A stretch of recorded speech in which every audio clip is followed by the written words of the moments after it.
think this seems to be working. Okay, excellent. Second.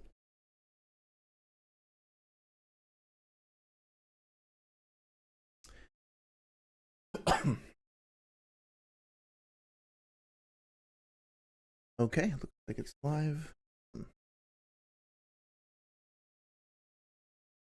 Right. Okay. Hello and welcome to anybody stopping by the stream.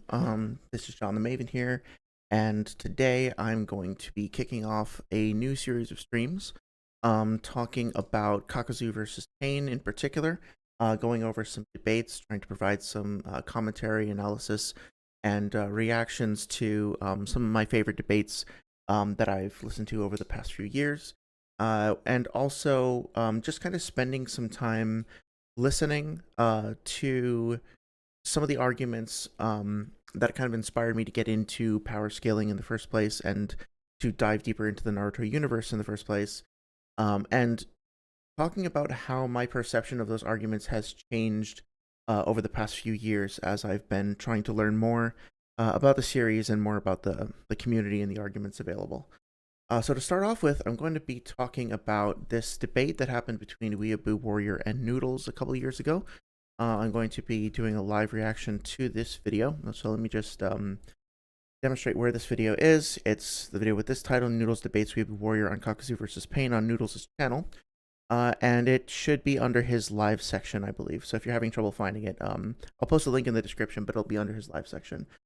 So why talk about this video? Why talk about this debate? It's from, over 2 years ago at this point. Why bring up the arguments here? Well, because I think I just mentioned this, this particular debate is my favorite debate on the platform, hands down, on the subject of, well, my favorite Naruto debate, I should say.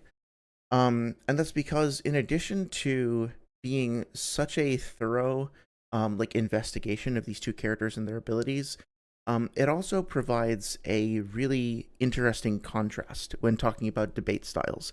So, I'm going to reveal my bias here a little bit. But my impression of the debate was that on the one hand, you had WeabooWarrior, who was providing a great degree of evidence-based argumentation. So he was providing a lot of individual feats, a lot of scans, a lot of databook statements, etc., etc.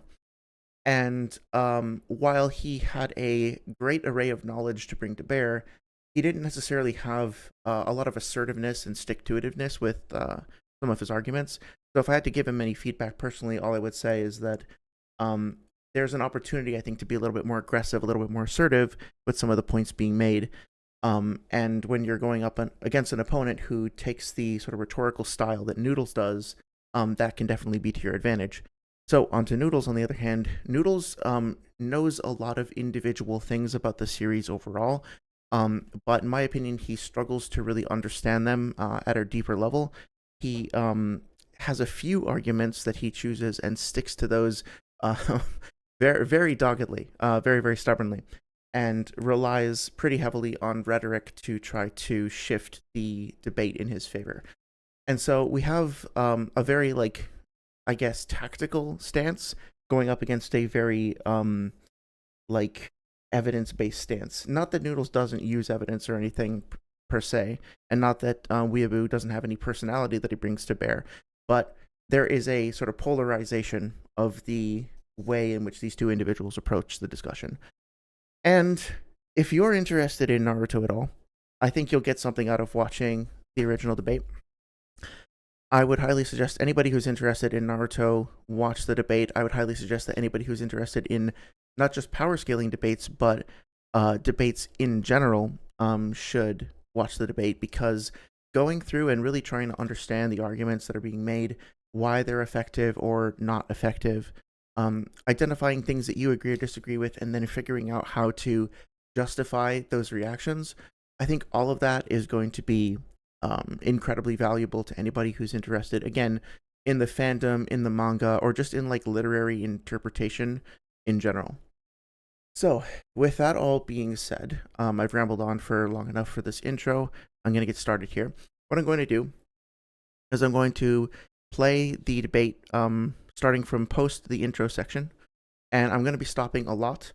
Anytime any of these individuals says something that I think is provocative, interesting, maybe controversial, or that I just want to comment on one way or another, I'm going to be stopping and pausing a lot. Excuse me. Now, that being said, as a result of doing that, I'm doing that because I want to respond to things as quickly as possible, and in as what's the word I'm looking for, with the greatest degree of detail as I can. But that's going to mean that I'm going to be cutting people off, unfortunately. And the risk of doing that is that I wind up like misrepresenting something or cutting someone off halfway through a thought. So please, again, like if you stumble across the stream and you're interested in this topic, please make sure to listen to the original debate without interruptions in context. I don't want to misrepresent anyone. I'm going to have a lot of criticisms, which you'll see very shortly, but I want those criticisms to be fair and to be based in, actually having heard people out, because otherwise, what's the point? I think that's it for the preamble, so I'm just going to get started, and I'm going to be tapping back and forth between the manga. I might go to Narutoversity for Narutoversity for some additional like data book information. I was going to use Manga C, and I am going to at some point. So if you're interested in where to find scans, I've been using Manga C, but word to the wise, their banners and ads are sometimes a little maybe less than safe for work. So I might recommend, they actually just posted their new website. I might actually just recommend going here if you're looking to look up the scans yourself. And then finally, again, please let me know if you have any feedback, any commentary, anything like that. But more so than just dictating to you, like, if anyone listens to this, I don't want you to walk away with the impression that, like, you have to take my word for anything. This should be a jumping off point for you to do your own investigation, for you to learn about the series on your own. And really, that was sort of the mistake that I made when I first started listening to this content, was to just kind of assume, rookie mistake, I know, but kind of assume that, like, okay, these people are speaking assertively and they seem very knowledgeable about the subject, so I'm just going to assume that what they're saying is right. Big mistake, right? And look, to be fair, I think that for the most part, people who engage in these conversations are doing so in good faith, for the most part. And so that's fine to accept people at their word. But just on your own, it's worth digging deep into things and, making sure that you like check your sources, for lack of a better expression. So, quick drink of water, then we're going to get into it. Okay. Let's start by jumping into the debate. I think Weeaboo is going to be the one who starts off. And again, I might not have actually mentioned what the fucking matchup is, but it's Kakuzu versus Pain. And Noodles has Kakuzu, of course. And WeabooWarrior has Pain, Nagato. So let's keep going. I think it's specifically the 6 paths of Pain instead of just like Nagato on his own, because that is a very different fight, to be clear. Mr. Weeaboo? I could go first. I mean, I was thinking about like maybe going over each path of Pain and what they bring to the table, and then you could like say if you can just you could stress test me, you can throw whatever abilities Pain has, and I'll just. So that is a cool thing that I think Weeaboo's doing, is that he's identified like he basically gone through and like found every single statement about every single ability that Pain has, and he's going to be talking about each one individually. I think that's a very strong and compelling way to start a conversation like this. I will say that, not to jump too far ahead, but one piece of feedback that I did have is that I think sometimes he presents his arguments as a series of individual bullet points, which gives Noodles the opportunity to swat them down one by one, whereas if he presented, Pain is going to be fighting with 6 paths simultaneously.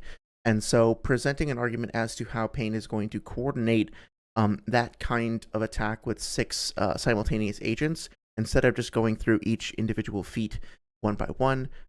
That's what I really would have loved to have seen at the end, is just that extra, like, tying it all together.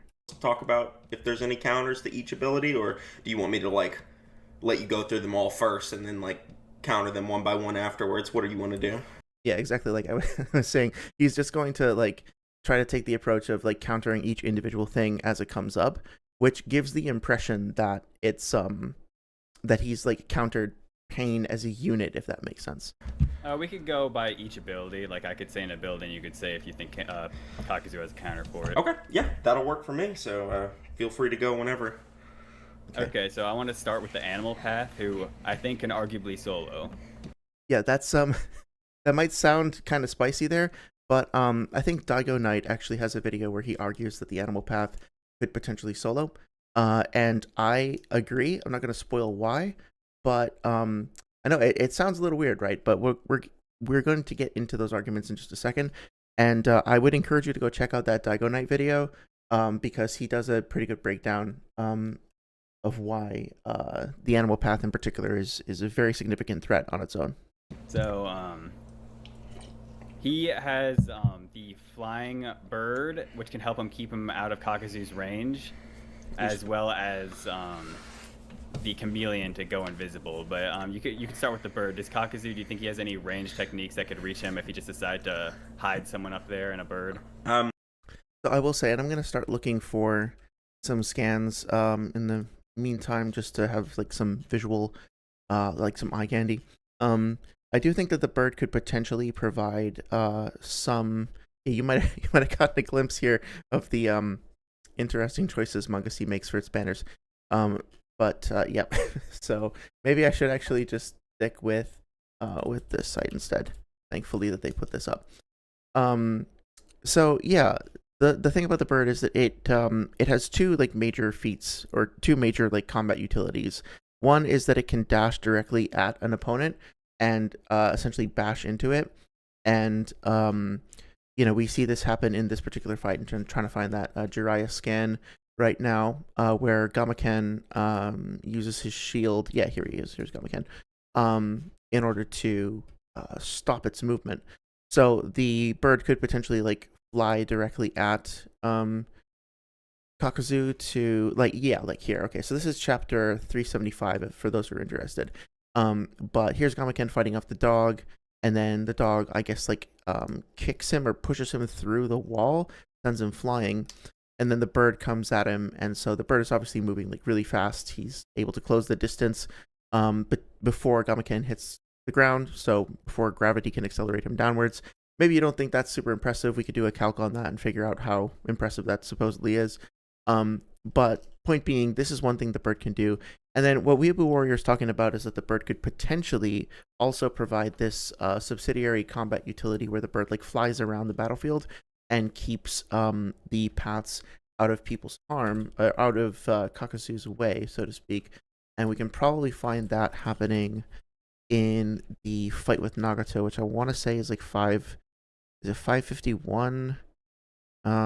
Yeah. So this is before I think this is after he uses the bird. Yeah, all right. So here we have the bird flying around with Nagato on top of it.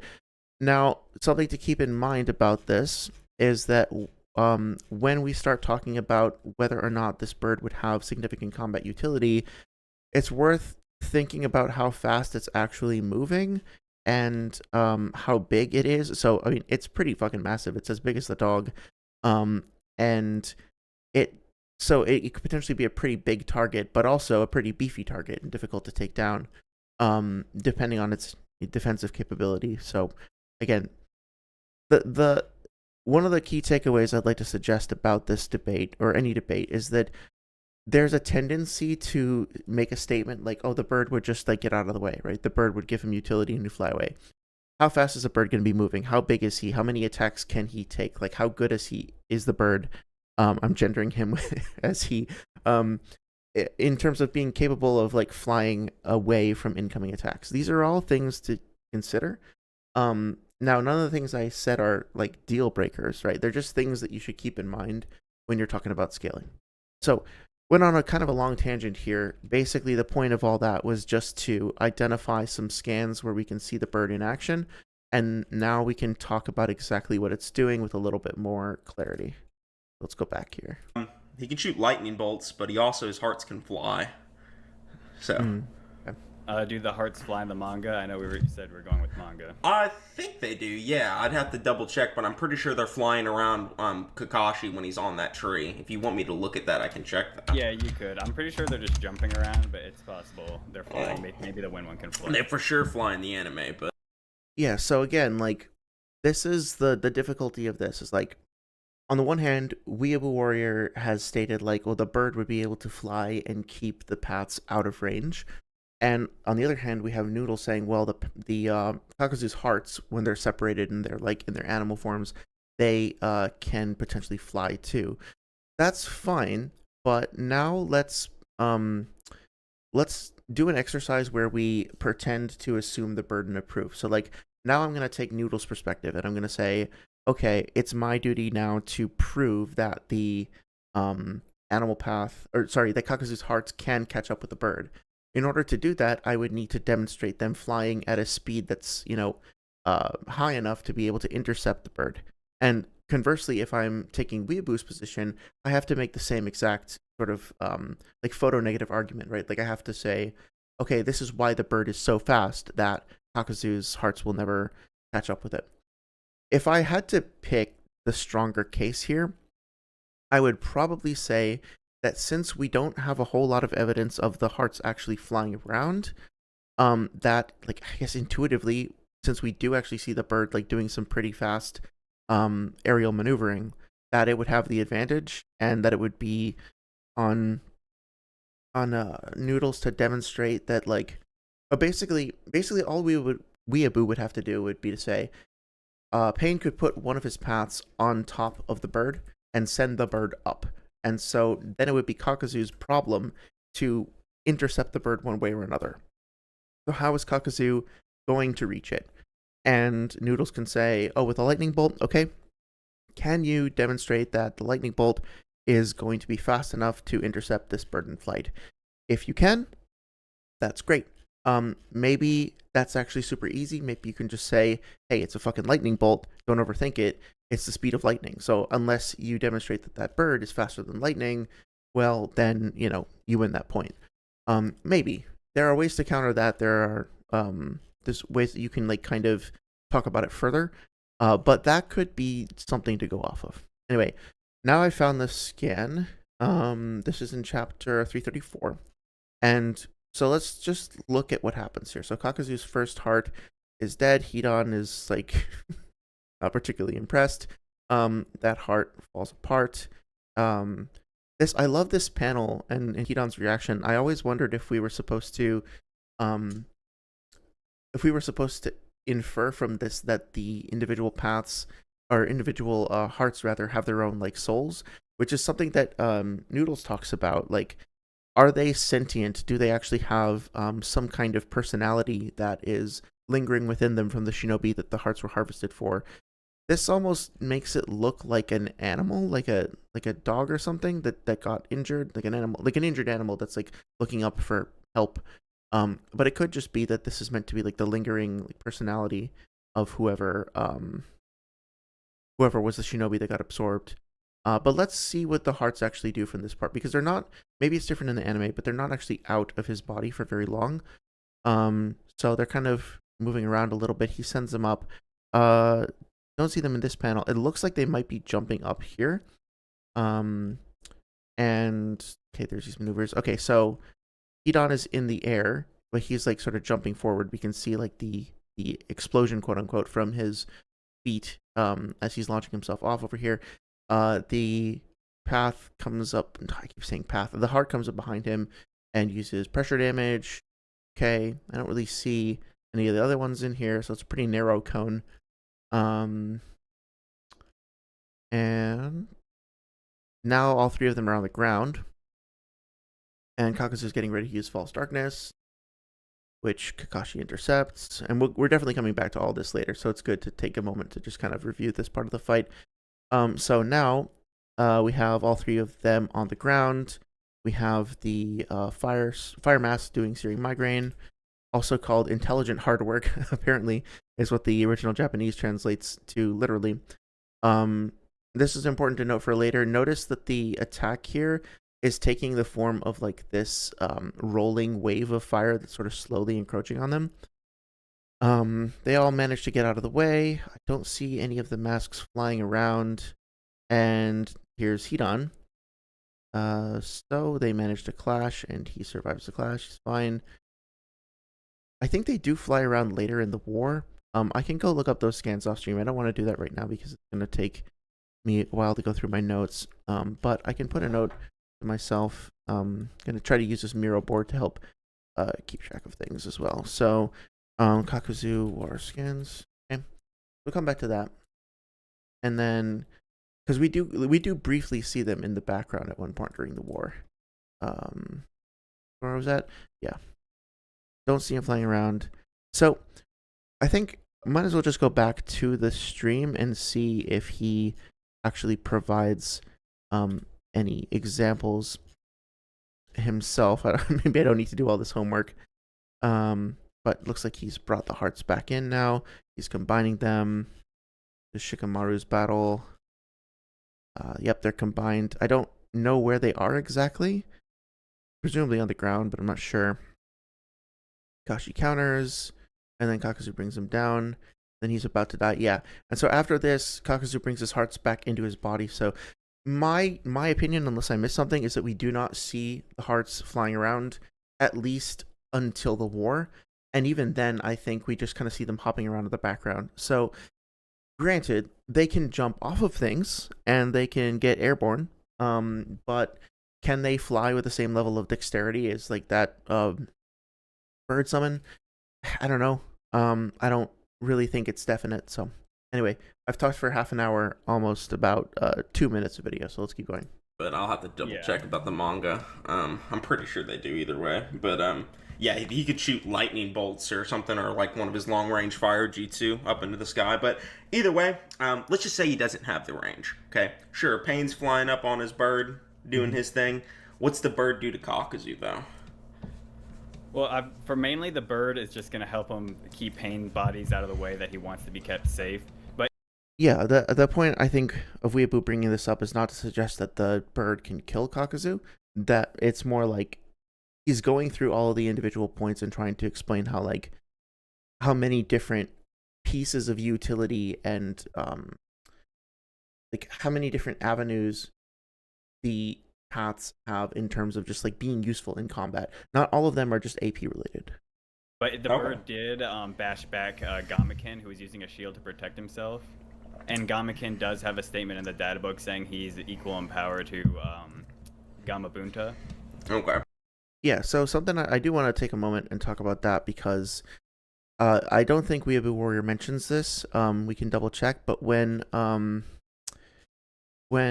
what's his name, Choji impacts Kakuzu, which I think happens here.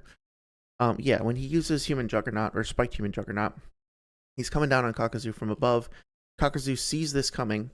He uses his to be fair, he sees Hidan coming at him from one direction, and he sees Choji coming at him from above. And then he uses Earth Style to activate Domu or Earth Spear, otherwise known as Diamond Morph, incorrectly referred to as Diamond Armor. It's not called Diamond Armor, it's called Diamond Morph. It's not, I know this sounds nitpicky, but it's important.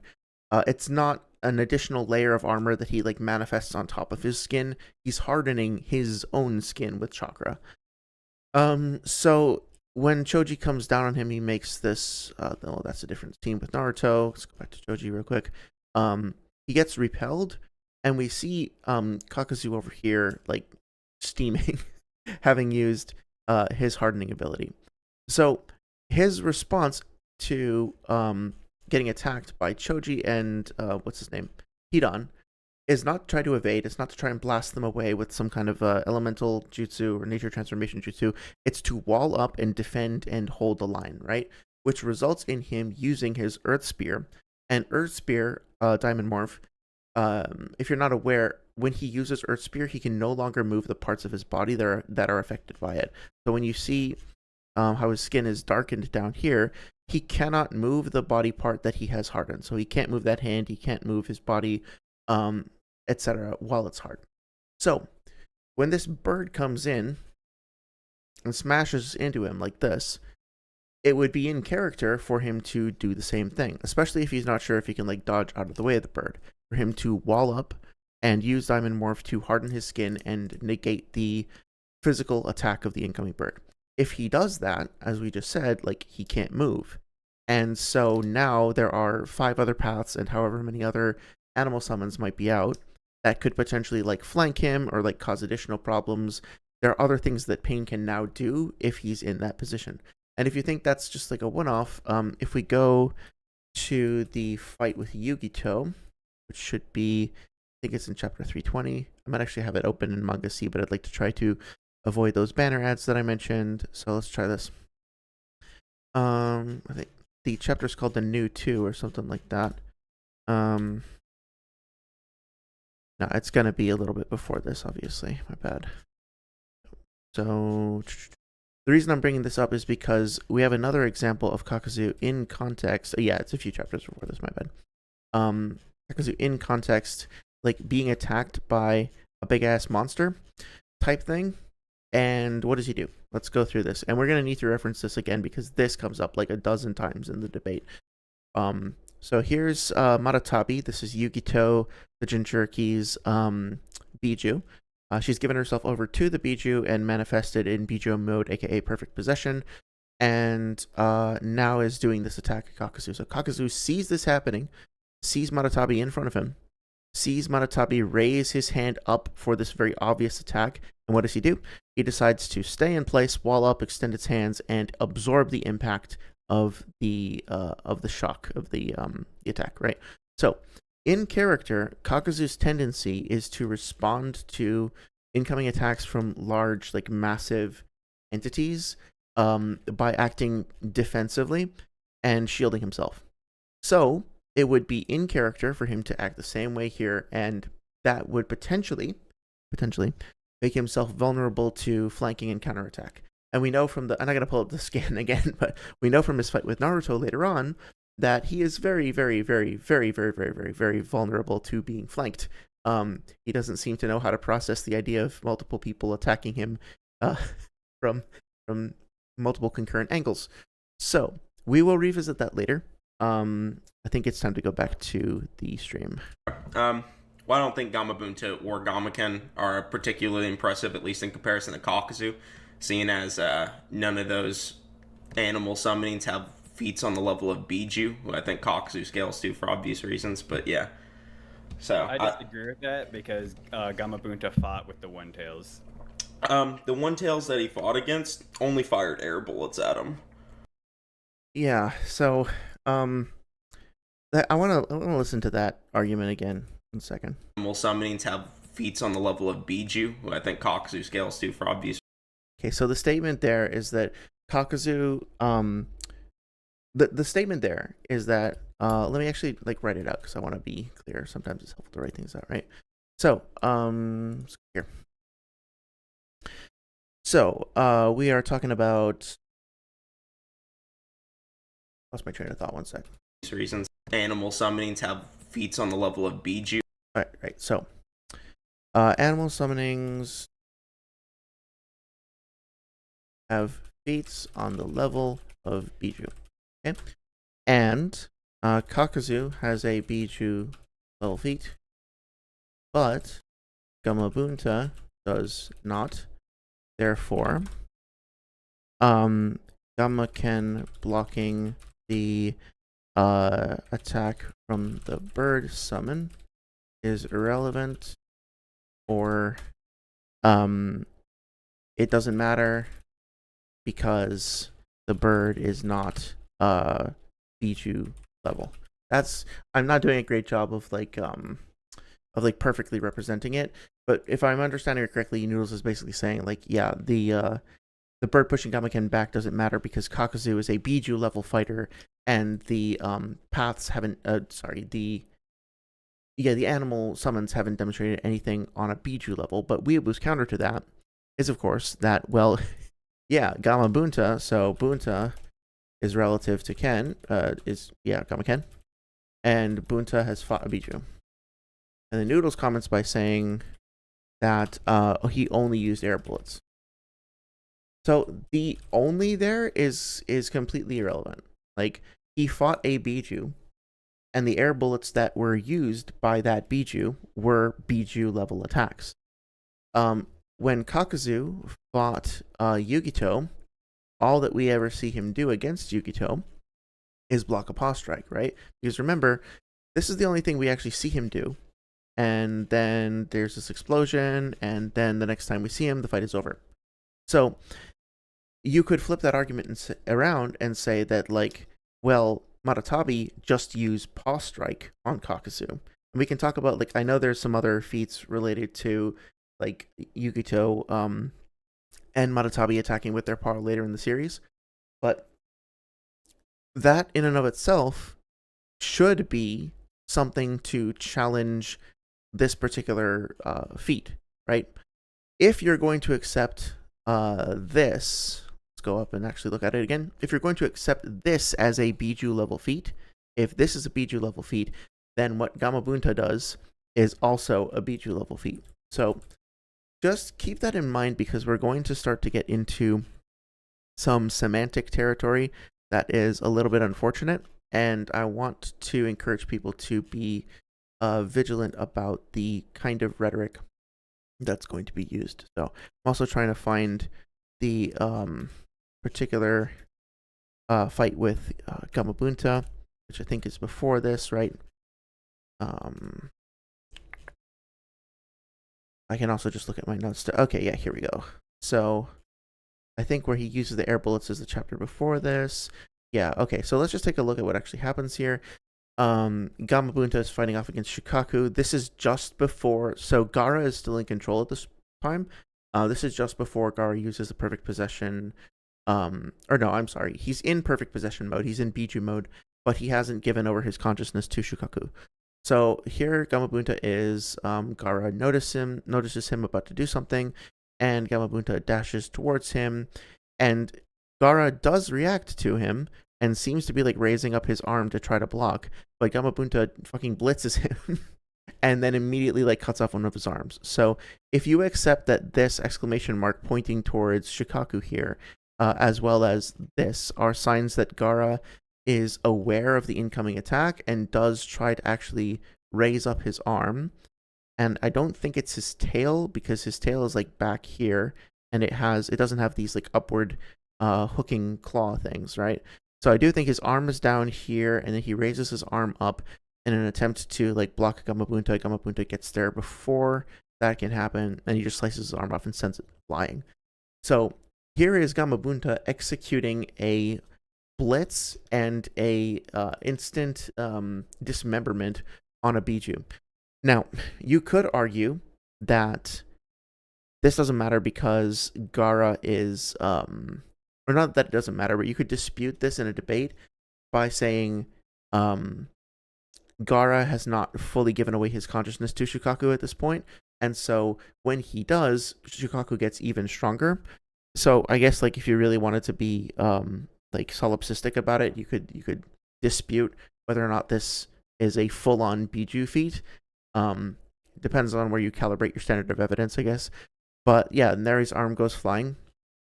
And let's take a look at the air bullets. So yeah, here's some confirmation that Gaara has not yet gone all the way. Let's see what Gamabunta says. If they were able to fall asleep, devour a personality. Okay. Shukaku, yeah, so normally while the host is awake, Shukaku's true strength is suppressed. But if the host voluntarily enters sleep, now Shukaku is getting fully powered up. And the first thing he does, okay, this is very important for the debate. The first thing he does once he's powered up is he immediately sees someone he wants to slaughter and goes for an attack that is intended to be lethal. So he is trying to kill this thing in front of him. He's not like holding back, at least in terms of like killing intent. Gamabunta is able to see the attack coming, jump and dodge out of the way.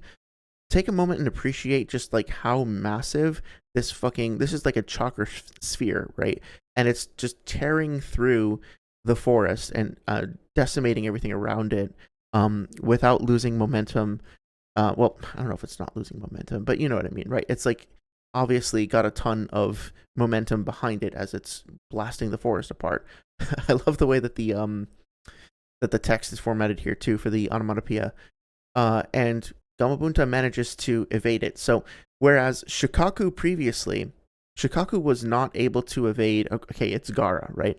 But Gaara Shikaku did not get out of the way of Gamabunta's blitz. Now Gamabunta is dodging a projectile attack from Shikaku, presumably faster than he is.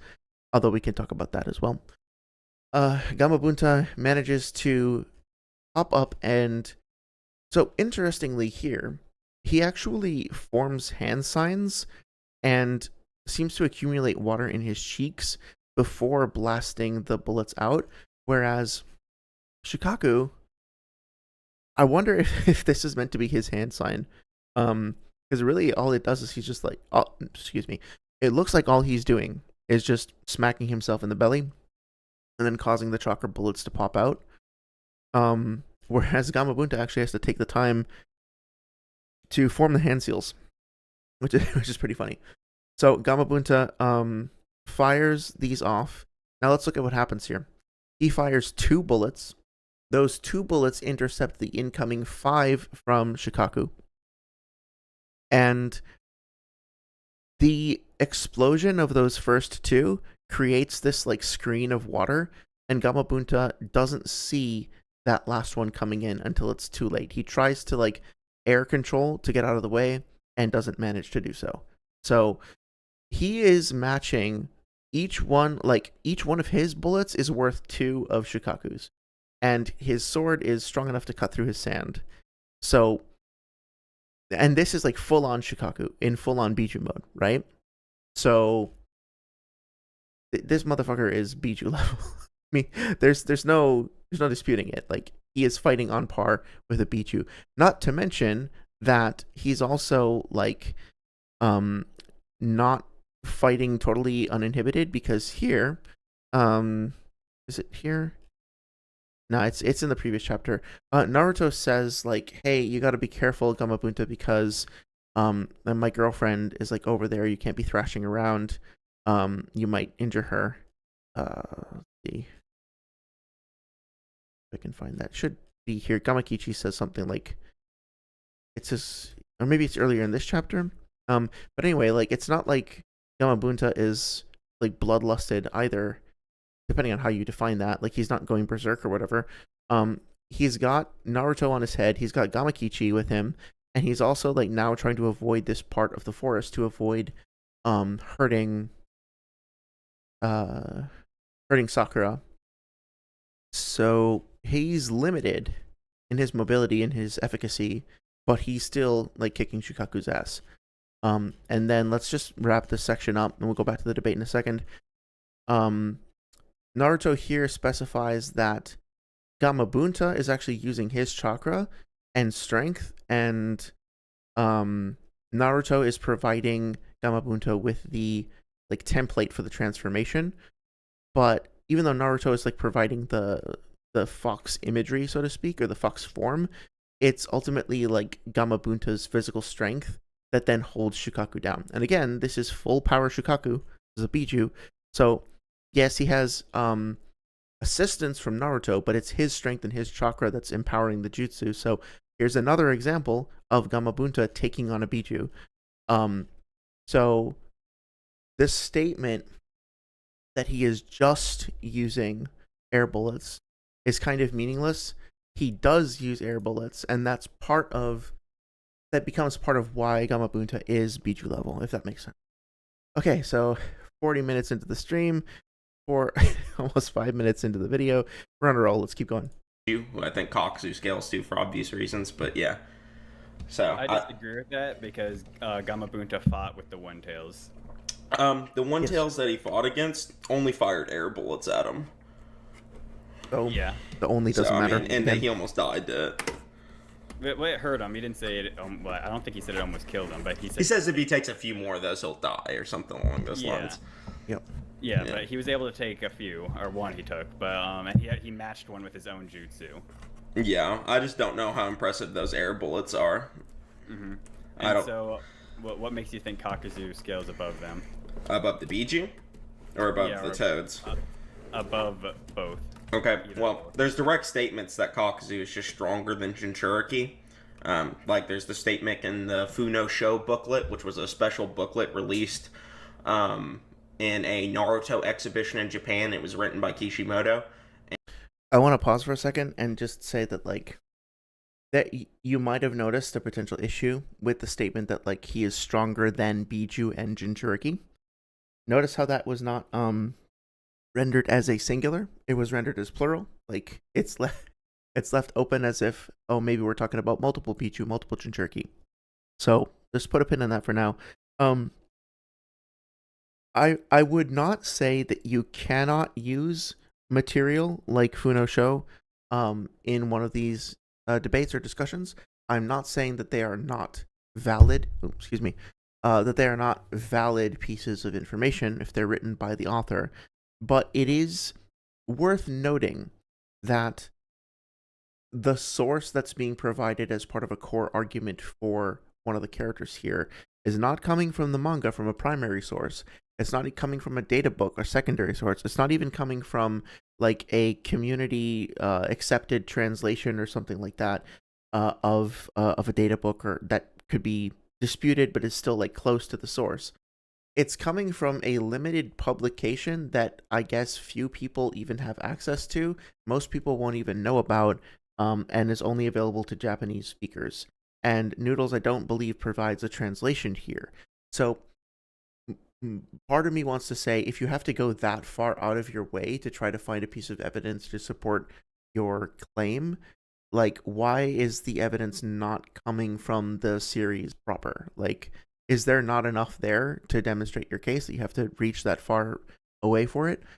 That being said, you need to keep in mind that when we're talking about data books or promotional material like that, the fact that they are written by the author does not mean that they are written with a omniscient narrator.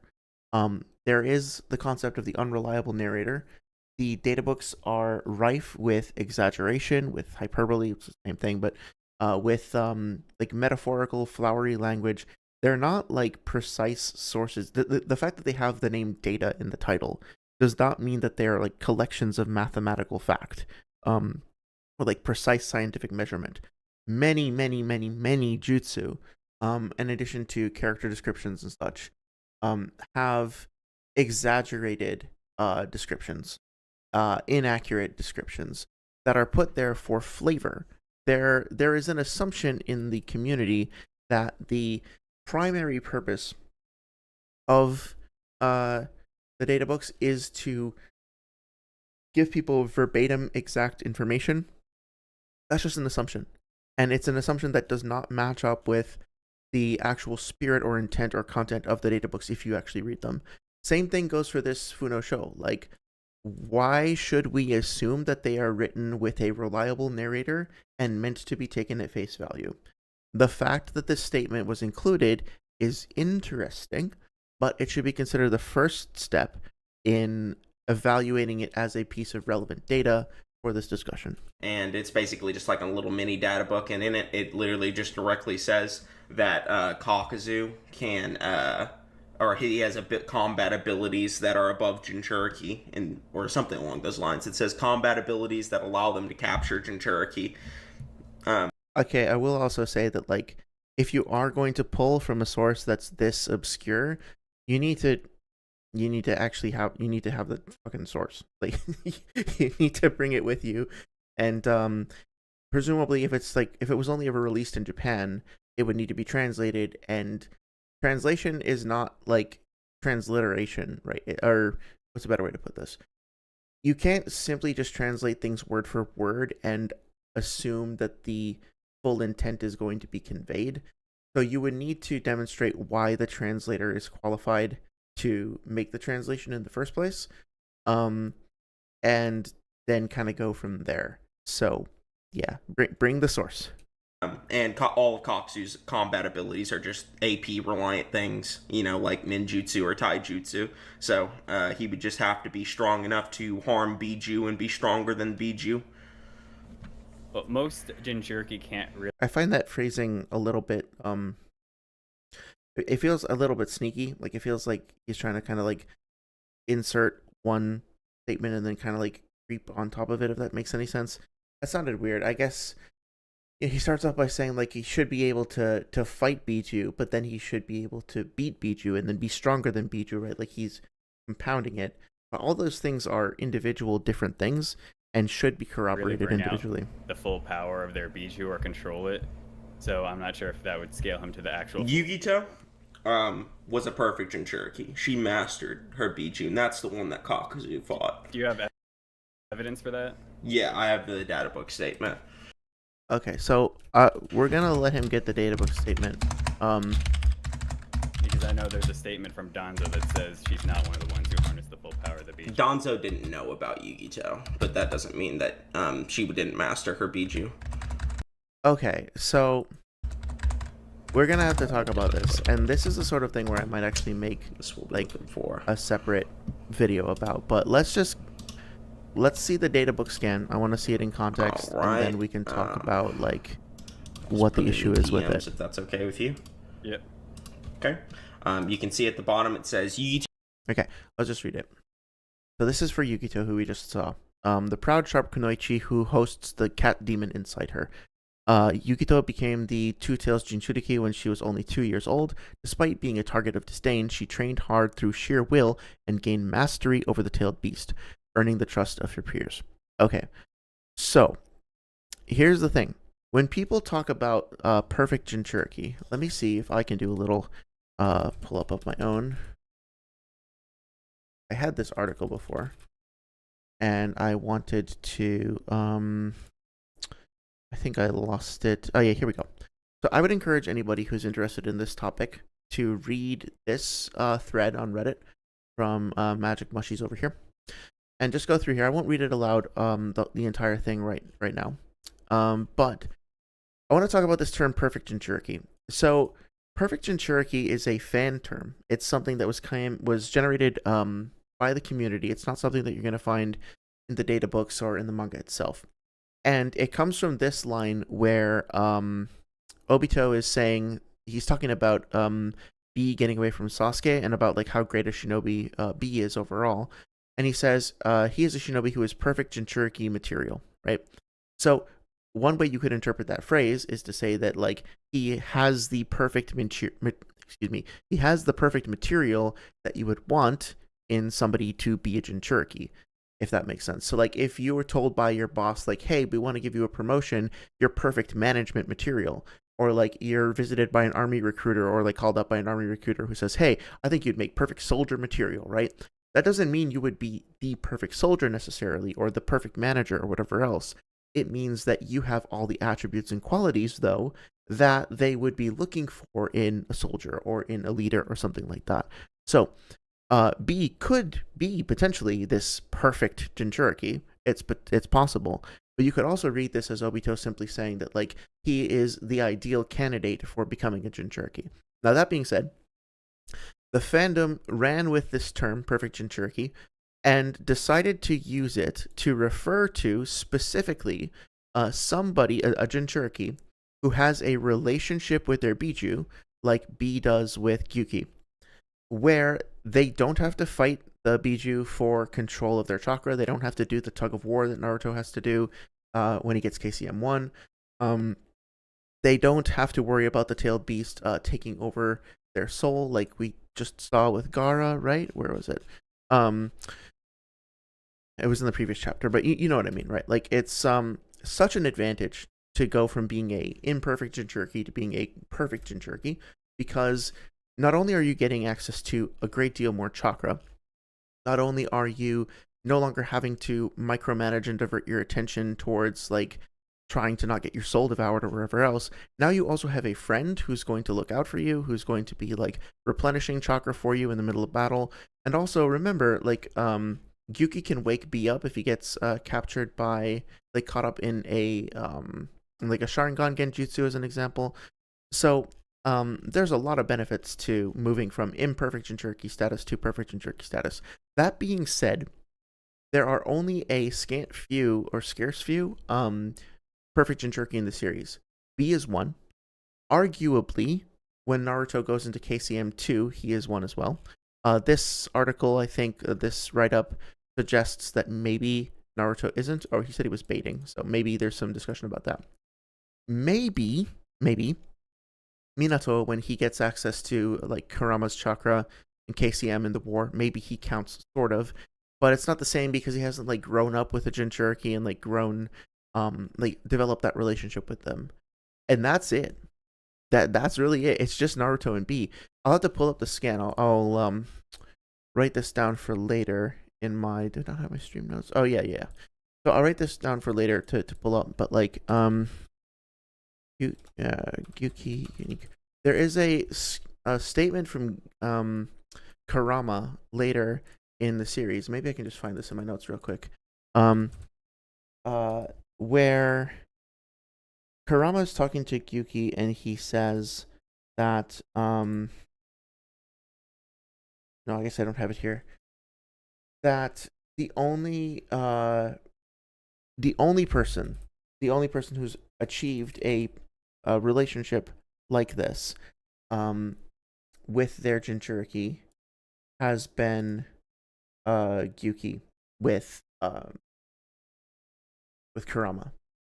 Sorry, I just got distracted looking at my notes. Let me recap that real quick. What I was saying was that in the war arc, right before Naruto gets KCM2, and I'll track down that scan, there's a moment where Kurama is talking to Gyuki, and Kurama says to Gyuki, like, like, you two are unique. You two are the only Jinchuriki Biju pair that has ever achieved this kind of relationship before. Like, it's never been done. And then Kurama becomes the second one ever to do it with Naruto. So, the only perfect Jinchuriki are B and Naruto. And that's it. So, why do some people think that there are more? Well, this is the thing with Danzo that they're talking about here, right? This scene is from the 5 Kage Summit, and this is when they are talking about the threat posed, the threat posed by the Biju, and deciding who's going to lead the Allied Shinobi Alliance. And they're talking about the characters that have achieved control over Biju in the past. Now you'll notice that there are 4 characters mentioned.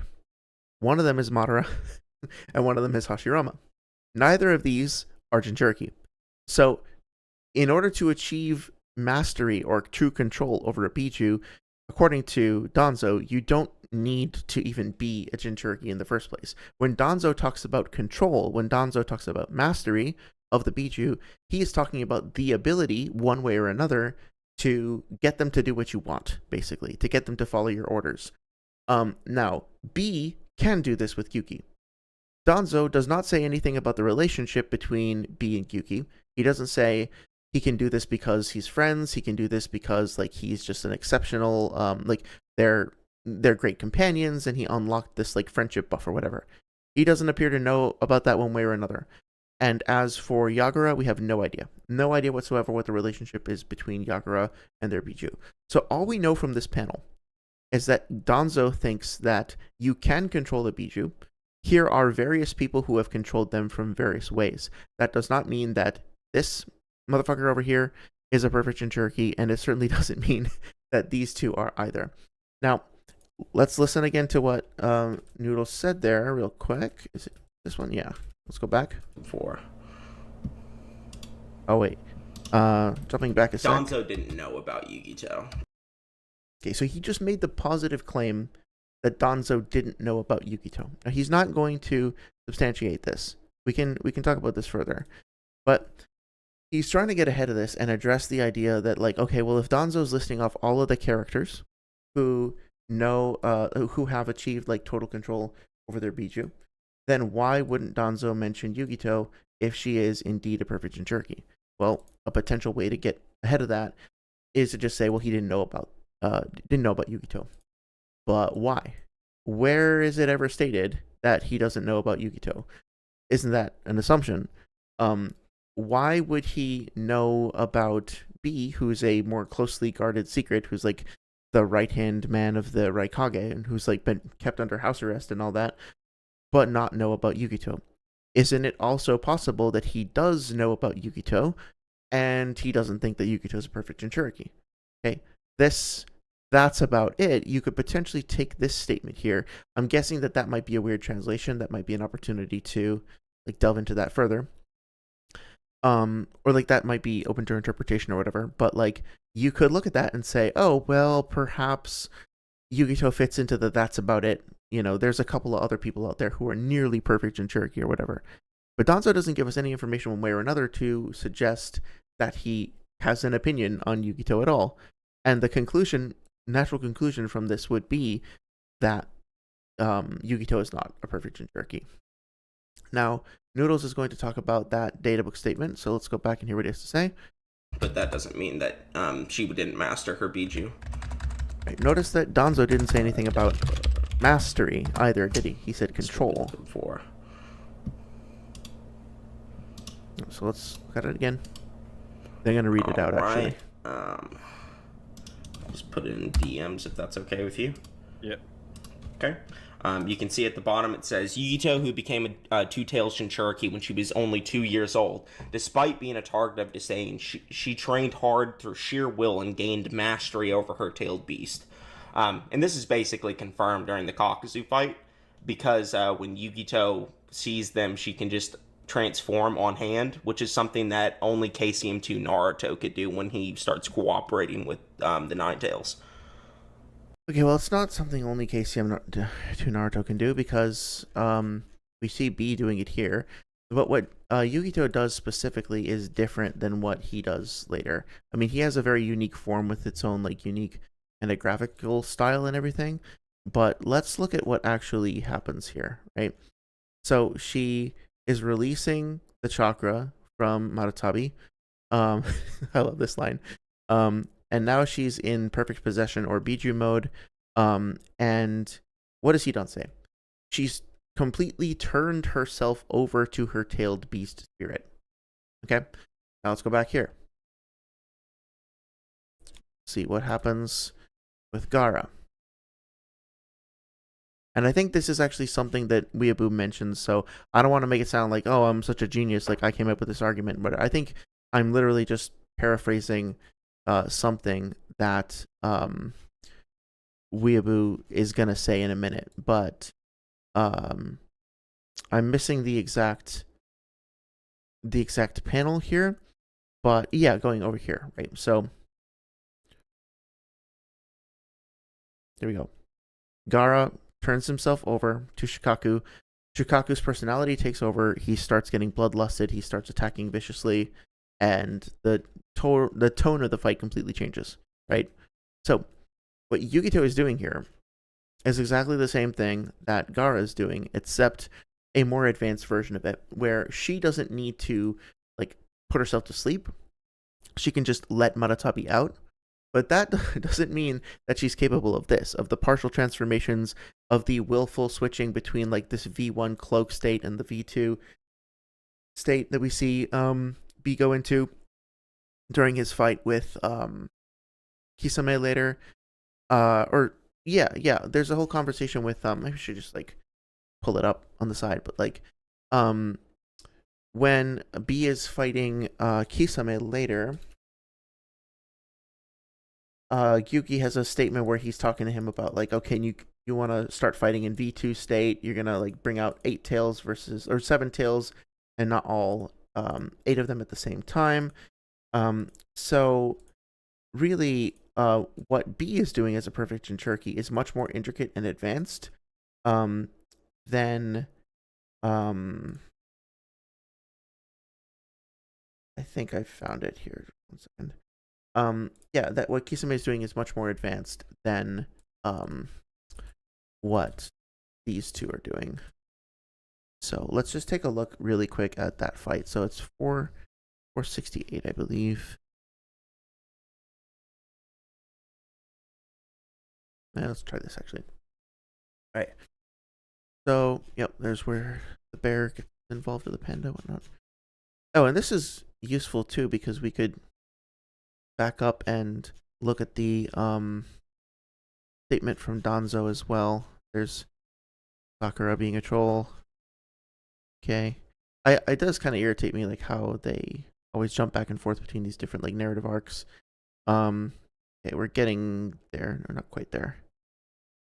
So, here we go. Oh, yeah. So, here, chapter 471. This is where B enters V2. So, the first thing he does, right, is he manifests 7 tails, right? And we have this statement from the Enka Master that he is not yet completely serious.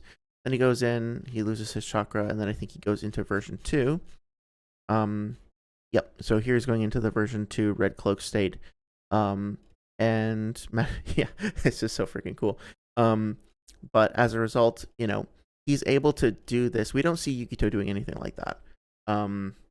So yeah, hope that is somewhat helpful in elucidating that. While we're here, I'm gonna take a minute and go back to the Kage Summit so we can actually see Danzo's statement in context. Yep.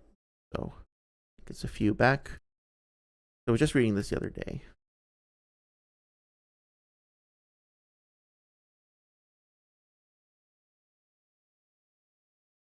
Words. I think I'm a little too far ahead, but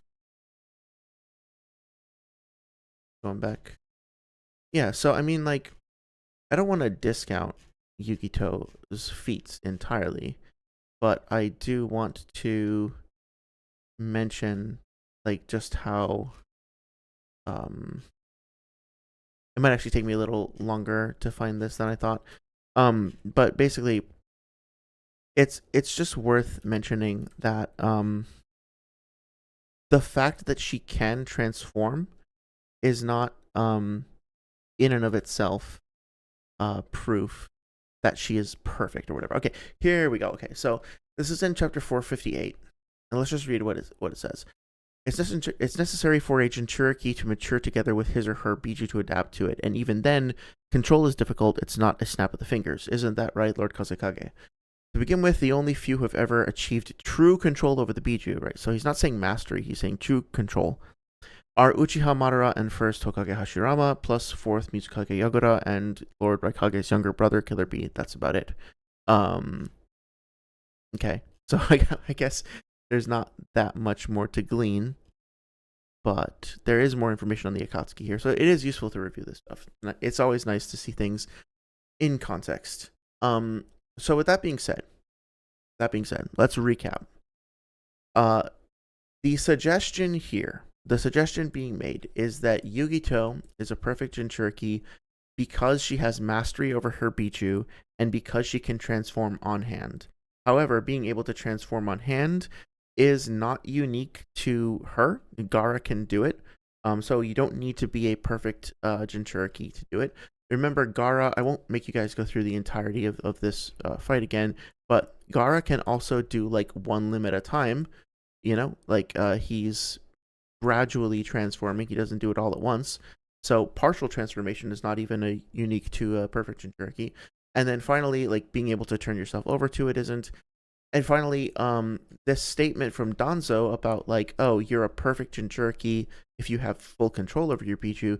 He never says perfect Jinchuriki. He just says control. And so you can have control or mastery over something without being its friend, without it being your teammate, without having a spirit of collaboration, without having open, free exchange and sharing. There are lots of different ways that you can achieve mastery over something besides friendship. In fact, there are two different words that mean two very different things. So, fucking half an hour later, Yukito is not a perfect Jinchuriki. At least, we do not have any direct evidence indicating that she is.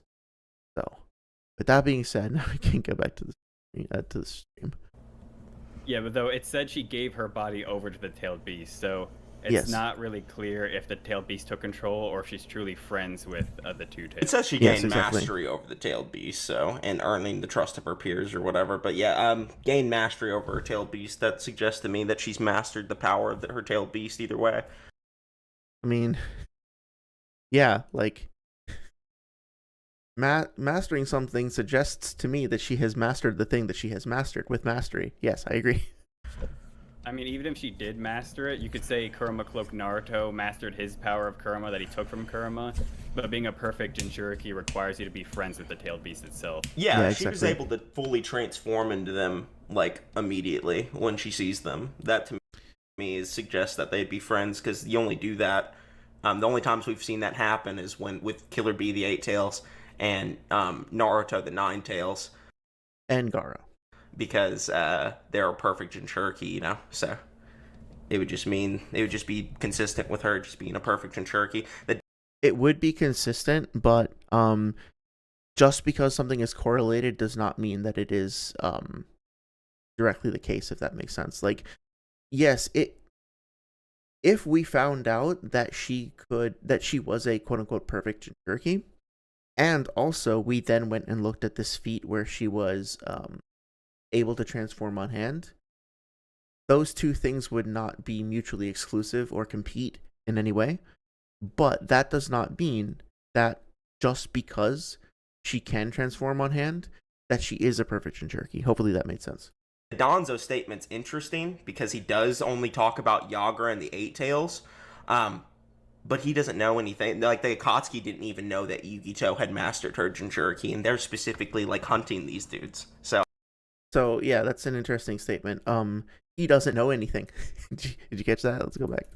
Yagra and the Eight Tails, but he doesn't know anything. I mean, I know, like, I'm sure I've said already in the past hour, like, dozens of silly things that I then, like, correct myself. So I don't want to be too harsh about that. But, I mean, like, you have to wonder why, like, what the comparison is between the intel gathering of the Akatsuki and the intel gathering of, like, Danzo and the Root, or Foundation. Because, I mean, I don't know. The fact that two organizations, basically this is the point he's making. He's like, okay, so the Akatsuki did not know the thing, and then also Foundation or Root did not know the thing, and therefore it is consistent that they wouldn't know the thing. Therefore, the thing is true because multiple people don't know it. You see what I'm saying? Like, it is consistent. Like, if it's a secret, that multiple people wouldn't know the secret. But the fact that multiple people don't know the secret doesn't mean that we've actually learned anything about what that secret actually is. It's also entirely reasonable that if somebody is not a perfect Jinchuriki and everybody else around them thinks that they're not, and nobody thinks that they are, that all of those people are right, and that they have come to the correct conclusion as a result of, like, figuring out what she actually is. So it's just kind of amusing to be like, well, Danzo doesn't fucking know shit. Okay, well, he knows about Killer Bee, who's, like, the most closely guarded secret of the Cloud Village. I'm sure somebody could double check that, but I seem to recall there being, like, a whole thing where after Foray's father passes away, he gets, like, super protective of Bee and, like, keeps him locked in the village, essentially, right? Like, that's why he used the Amaterasu to escape and get away. That's why he doesn't want to go all out against Kisame to reveal his location, because he wants to have a break from being trapped up all the time. But Danzo knows about that, so you know, he does know something. Like, the Akatsuki didn't even know that Yugito had mastered her Jinchuriki, and they're specifically like hunting these dudes. Well, they didn't say that, you know, like, Hidan doesn't say, oh shit, like, it turns out that Yugito is a master Jinchuriki. I didn't know that. Now I know that. How ignorant I was. How foolish and naive. He just says, oh, she gave herself over to the tailed beast spirit. So I feel like we're injecting some dialogue here for poor Hidan. Oh, 1 second, I gotta up. Okay. There we go. So it wouldn't be weird for Danzo to not know about it either. Yeah, I have that skin right here, so I'll just post that real quick. Yeah, you can show it. I just think it's unclear whether if she's, like, truly a perfect Jinchuriki. I mean, obviously she has mastery of her tailed beast power, but I think that's slightly different because Gara also has an ability that allows him to go right into the... Would you agree that it's more mastery, or at least it's more control over her Jinchuriki than Gaara had over Shikaku in part 1? I would say, yeah, likely she has more control than Gaara, but Gaara, because Well, okay, so just a little bit of advice for anybody who's in a situation like this in a debate. If you how can I explain this? If you're talking to somebody and you feel like you're both having a conversation in good faith and you can just be straight with each other, I think this line of questioning is actually totally fair and like humane, for lack of a better word. Let's hear what he said again. It's more control over her Jinchuriki than Gaara had over Shikaku. Yeah, exactly. So he's basically saying, well, here's a potential explanation for this, or here's a potential like extra factor that we could talk about. Do you agree that this could potentially be the case? And if you asked me like a year ago, I would have been inclined to just say, yeah, sure, totally fine, let's go with that, right? But when you're in the context of a debate, you have to keep an eye out for people trying to make you do their homework for them, basically, by suggesting like, hey, you agree that this is reasonable, right? And then they make you say that, and then now that they've got you on record saying that thing, they can hold you to that and then use that as part of their argument. What WeabooWarrior could have done here was he could have just like refused to answer that question, and he could have just said, if you're going to make a positive claim about like Gaara's control versus Yukito, you need to make the positive claim and then substantiate it with evidence of your own. You're not going to put the burden of proof on me. You're not going to have me do your homework for you. This is your argument, and you need to actually be the one who's building it and backing it up. So, and to that point, I'm inclined to say, to also basically agree here and say, yeah, probably, because Gaara basically is like fighting to suppress Shikaku this whole time and like barely keeping him back and like losing sleep over it. And then eventually he lets him out and he has to not sacrifice, but he has to like suppress his own consciousness in order to let Shikaku out and give into his bloodlust and stuff like that. And he has to deliberately suppress his consciousness by using the art of feigning sleep, or the playing possum jutsu. But and it seems like maybe Yukito is doing something a bit more advanced than that, because we can already see like the Biju chakra coming out. However, again, for all we know, when she does this, she might just be doing the same thing, essentially.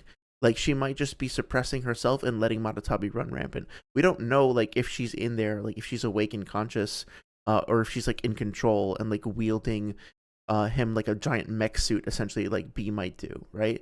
We're not given that information. So, if you ask me, like, off stream or whatever, I might say that, like, I don't have a problem. Like, I'm not going to be mad about anybody saying, like, they think Yukito is a perfect Jinchuriki and she can just go around inside her Biju and just fuck shit up. You know, like, I'm not upset by that narrative interpretation. But in the context of a debate, you do have to kind of, you know, whoever is assuming the burden of proof for making a certain claim then has to fulfill that burden by actually demonstrating its veracity. And so far, that has not been done.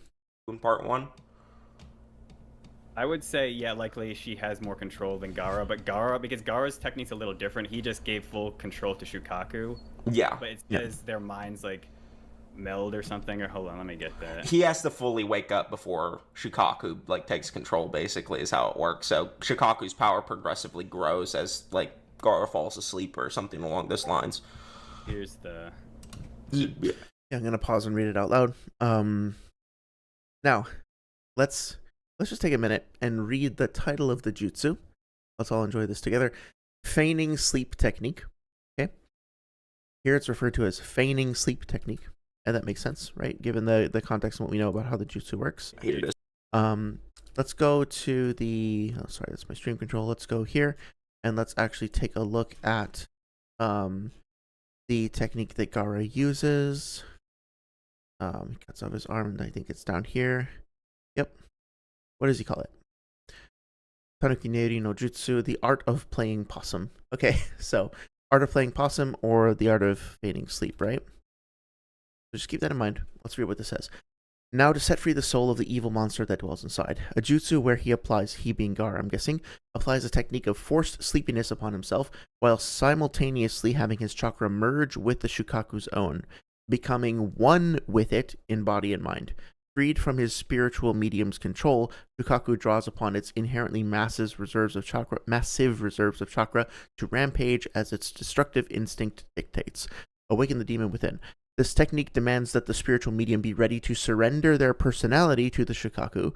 The moment it's activated, the cheerful Tanuki monster is released and proceeds to show its face. Okay, so key takeaways there. Gaara puts himself to sleep deliberately using a jutsu. When he does so, he suppresses his own consciousness by making himself fall asleep. And then, at the same time, he has all of his chakra merge into Shukaku and becomes one with it in body and mind. So that's a potential explanation. We don't know for sure. It's a potential explanation for what's happening with Yukito as well.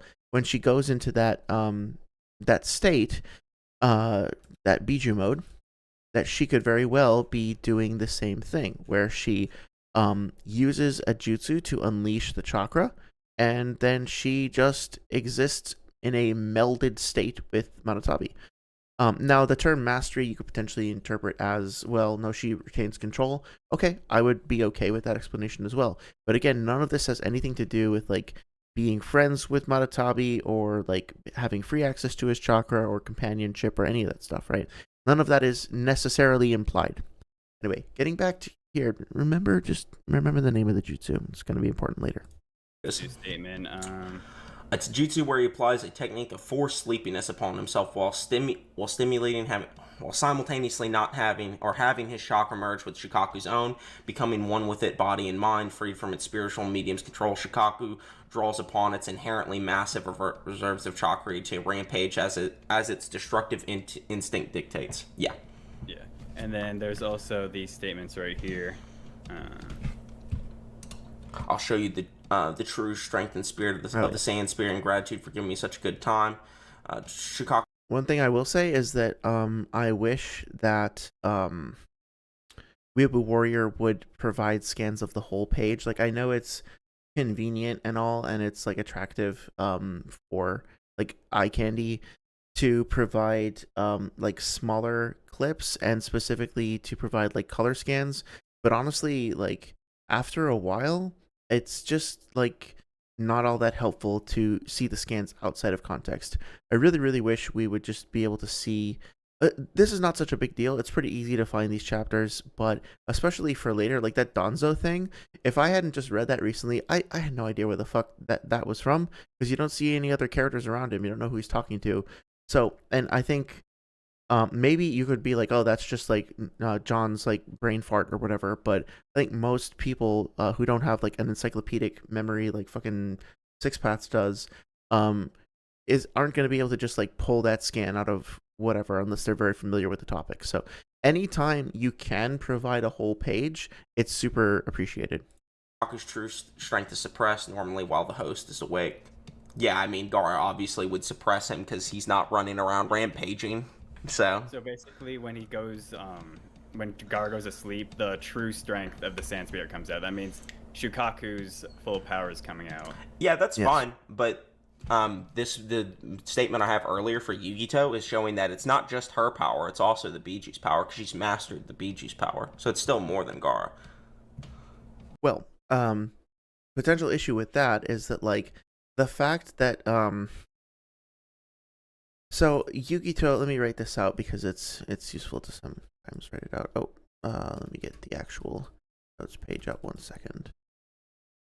Would it be over here? Okay, yep. So let's go over that one more time. I want to make sure I have it fresh in my mind. The statement I have earlier for Yugito is showing that it's not just her power; it's also the Biju's power. Because she's okay, right. So he's saying that like Yugito has mastery over Manatabi. Gaara doesn't necessarily have mastery over Shukaku. So when Yugito manifests Manatabi, she's like stronger than Gaara. About right? He's mastered the Biju's power, so it's still more than Gaara. Or it's still more than Gaara. Okay, I guess I don't need to write this out. What I thought he was kind of going for was this implication that, like, and even if this isn't what he's saying here exactly, this is something that does kind of come up later. That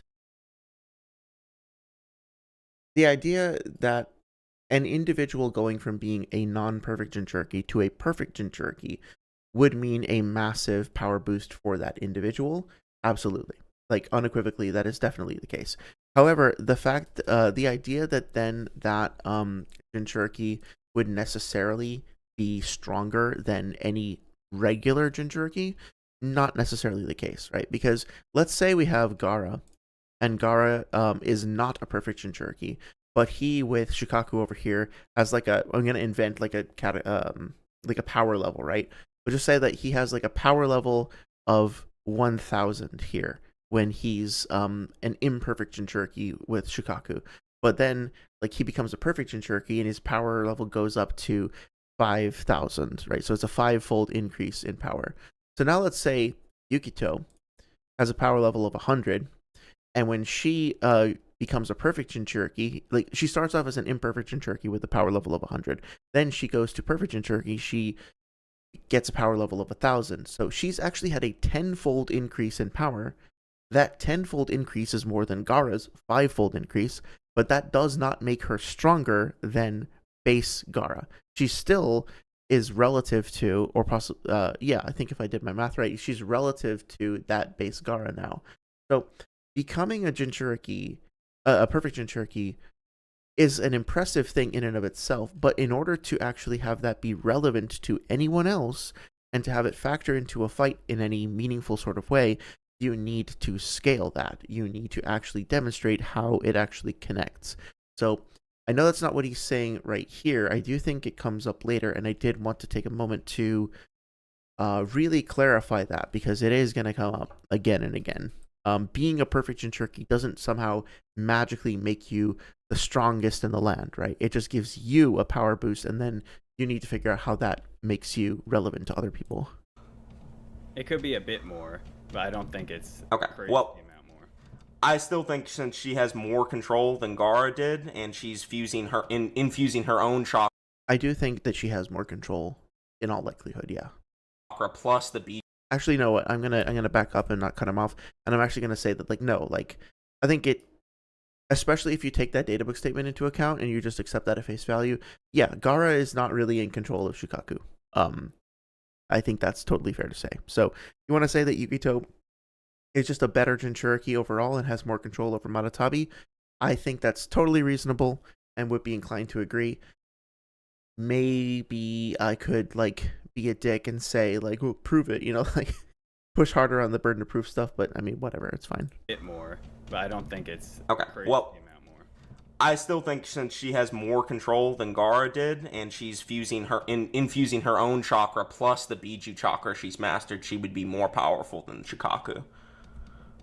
Oh, okay. There we go. So I made all those little apologetic comments about, like, oh, well, actually, he might not have actually said it just now. He did. No. Again, like, if you have perfect control over a power level of 10 and somebody else has imperfect control over a power level of 1000, your perfect control is not necessarily going to make you any stronger. So, also, let's just take a moment and, like, step out of our fucking weirdo power scaling little bubble and appreciate the fact that these are two completely different looking characters. Look at their designs, look at, like, what they're composed of, look at the jutsu that they used, right? Like, for the purposes of doing this sport or this hobby or whatever you want to call it, one of the hazards of it is that we try to reduce everything down to these easily digestible bite-sized little chunks, and we just say, for example, like, oh, the Biju categorically, you are Biju level because you are a Biju, and all the Biju have a baseline power level. Look at this motherfucker. Like, look at his design. He is a big blob of sand and extremely dense, powerful, thick sand. Like, his whole thing is defense and resilience, and then later on insanity. But still, now look at Maratabi. I mean, like, he's basically look what fucking Hidon says about Maratabi. Over here, where's so this is the two-tailed cat. This is the two-tailed cat demon that's being called a wraith. If you're not familiar, wraith means like a spirit or a specter or a ghost or something like that, right? So look at its design. Maratabi actually has the most unique design, I think, out of all the Pichu.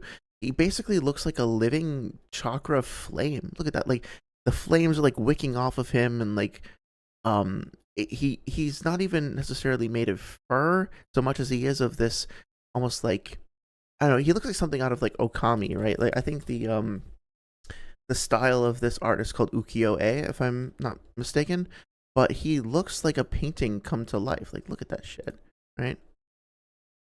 Really, really beautiful art style, by the way. Yeah, look, it's like the same kind of like brush strokes and everything. Okay, so let's do Maratabi. Yeah, look at that.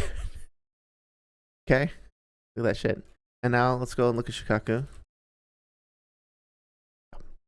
So I just want to point this out because one of the hazards of power scaling, as I was just saying, is like the tendency to reduce everything to these really boring chunked categorizations and forget that all of these characters have unique designs, they have unique physiology and anatomy, they have unique like nature transformations and things like that make them, I mean, like, look,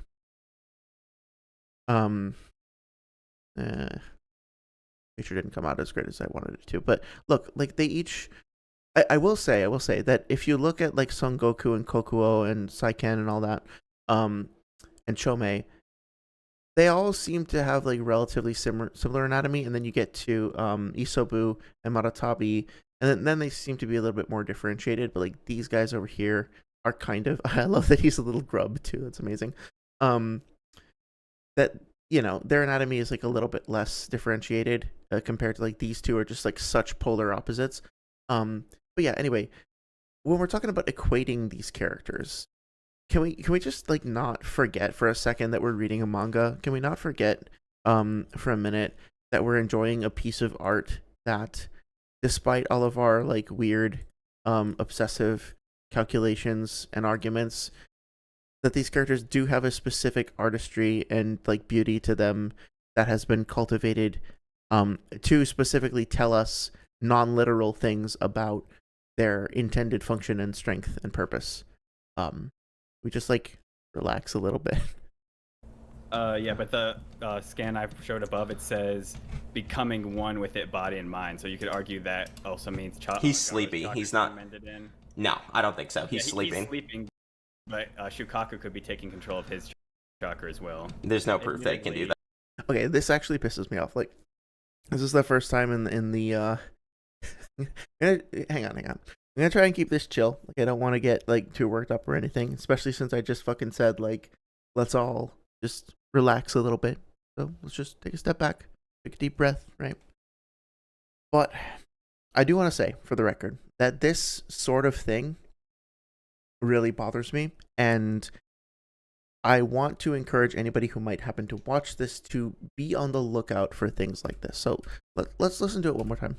Chakra she's mastered, she would be more powerful than Shikaku. Yeah, but the scan I showed above, it says becoming one with it, body and mind. So you could argue that also means he's sleepy. He's not. In. No, I don't think so. He's sleeping. He's sleeping, but Shukaku could be taking control of his chakra as well. There's no proof they can do that. Okay, so we are staring at a databook statement, which Noodles tends to accept at face value, for better or for worse. That databook statement that we are looking at right now, that is on screen, specifically says that Gaara puts himself to sleep, and that sleepiness makes himself give his chakra to Shukaku's, and it combines with Shukaku and becomes one in body and mind. So they merge together. He uses his sleepiness to merge his chakra with Shukaku. And Noodles is saying, no, there's no proof of that because he's just sleepy. So his counter to the suggestion that Gaara is using sleepiness to instill his chakra in Shikaku is that he's just sleepy. The floor is made of floor.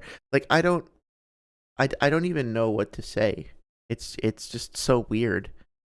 It strikes me as somebody wanting to stick to their position no matter what, and it's just such a strange disconnect to have this right in front of you and have the proof right in front of you and say, no, that there is no proof. The thing that is specifically saying the evidence right in front of my face, there's no proof that exists. Anyway. Well, it says fusing body and mind, and chakra is the power of your body and your mind. It's the mental. It's your spirit as well. And body energy. Yeah, it's your spiritual and physical energy. They're not the same. No, they're not the same. No. I don't accept that. It doesn't say spirit. As far as I'm concerned, no chakra. Okay, so go back to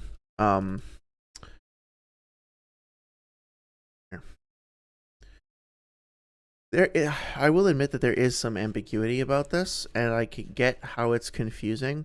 But when Gaara fuses his body and his mind with Shikaku, let me look at that statement. I want to get this chapter, and then we're going to go look at the statement again. Applies. Okay, it says here, having his chakra merge with the Shikaku zone.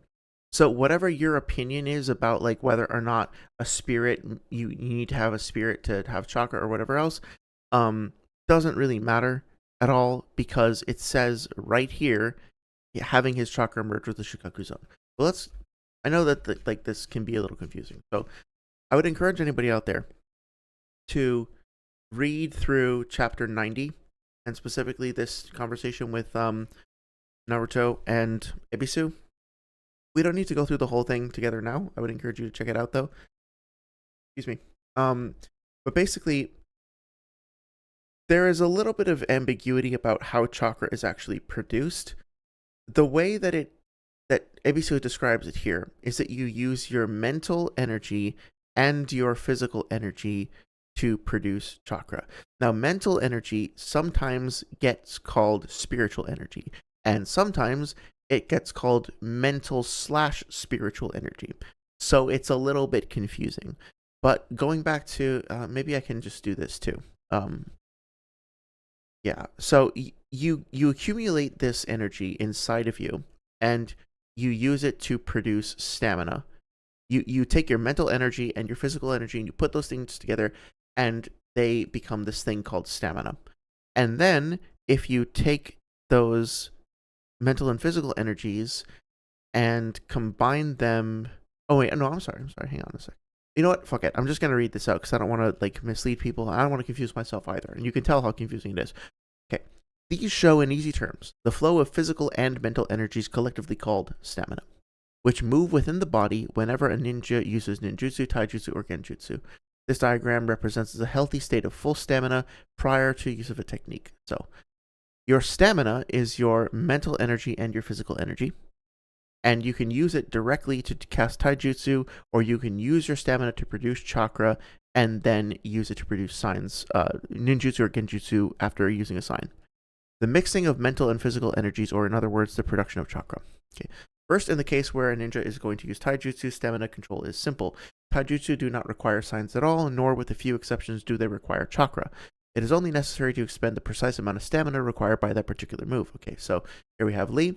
He has his like core stamina, and he spends 30% of his stamina to execute this particular jutsu. Okay, Lee uses 30% of his stamina for the taijutsu, his remaining is 70. Okay. However, in the case of ninjutsu or genjutsu, one must first amass the amount of chakra required to perform the particular technique. Okay, so Naruto is going to make chakra. I see. So he takes his stamina, which is his mental and physical energy, and then he converts that into chakra. Okay? Naruto has contributed 30% of his stamina to the creation of chakra, 70% of his stamina remains. So now he has this chakra, and he can allocate his chakra to perform ninjutsu or genjutsu. Once his chakra is allocated here, he no longer draws from his stamina pool until he has used up all of his chakra. So, to recap that, I think it all makes sense, but basically, you produce stamina with mental and physical energy, and then you mold that, you use your stamina to mold into chakra. Nowhere on here does it say anything about, like, you're taking shit out of your soul. You're taking shit out of your spirit. You need a spirit to make it, right?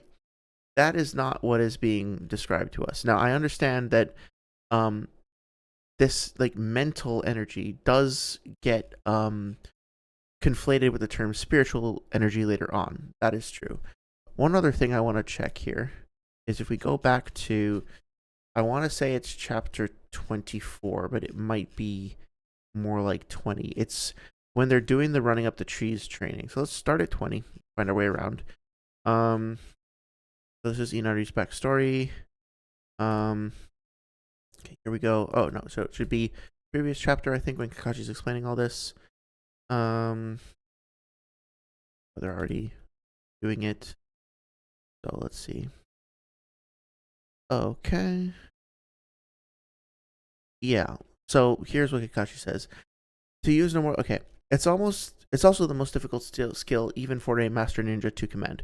The type of tree climbing we are doing here requires the most fine and delicate application of chakra energy imaginable. And here it's described as mental energy plus physical energy, especially because the bottom of the foot is an area where it is most difficult to manipulate one's energies. Okay. So let's see if he says anything else. Okay. Guess not. Okay. And you know what? I actually, now that I'm on to this, I want to go and do some more investigation. So let's take a second. Let's take a second and be thorough. So Naruto wiki. See what they have to say. And let's just look up the definition of chakra. Because I know, like, I want to be fair. I know that that people have used the term oh, it looks like my audio bitrate is low. Okay, note to self to change this later. I'm not sure why that is. Hopefully the audio is okay. Okay. Anyway, maybe it was just because I accessed the website and it put on. Okay. Let's see what we got to say. Overview. According to Madara, whose knowledge comes from Haguro, Earth didn't have chakra. Okay. Chakra is essential to most basic jutsu. Controlled and manipulated, such as visible. Okay, here we go. Chakra is created when two or more primal energies, known collectively as one's stamina, are molded together. Physical energy is collected from each of the body's cells and can be increased through training, stimulants, and exercise. Spiritual energy, mental energy, is derived from the mind's consciousness. The mind's consciousness. Oh, wait, hang on.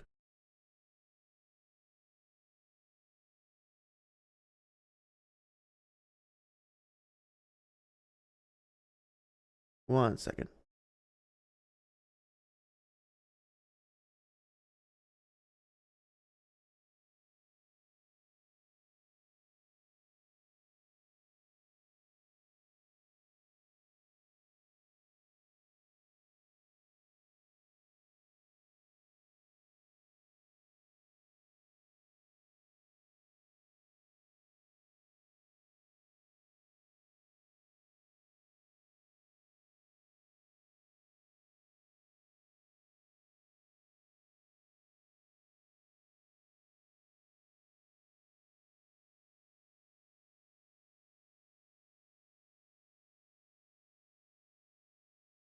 Okay, and we're back. I think there might be something with this page in particular that's making it difficult. I'll have to look into the audio issues separately. Hope that wasn't too disruptive. As the stream health is excellent, but anyway. So, let's go over this one more time. Chakra is created when two or more primal energies, known collectively as one's stamina, are molded together. Physical energy is collected from each of the body's cells and can be increased through training, stimulants, and exercise. Spiritual energy, English TV mental energy, is derived from the mind's consciousness and can be increased through studying, meditation, and experience. These two energies becoming more powerful will in turn make the created chakra more powerful. Therefore, practicing a technique repeatedly will build up experience, increasing one's spiritual energy. So when they use the term spiritual energy, they are actually referring to consciousness. Okay. Let me just do a... Okay. Yes.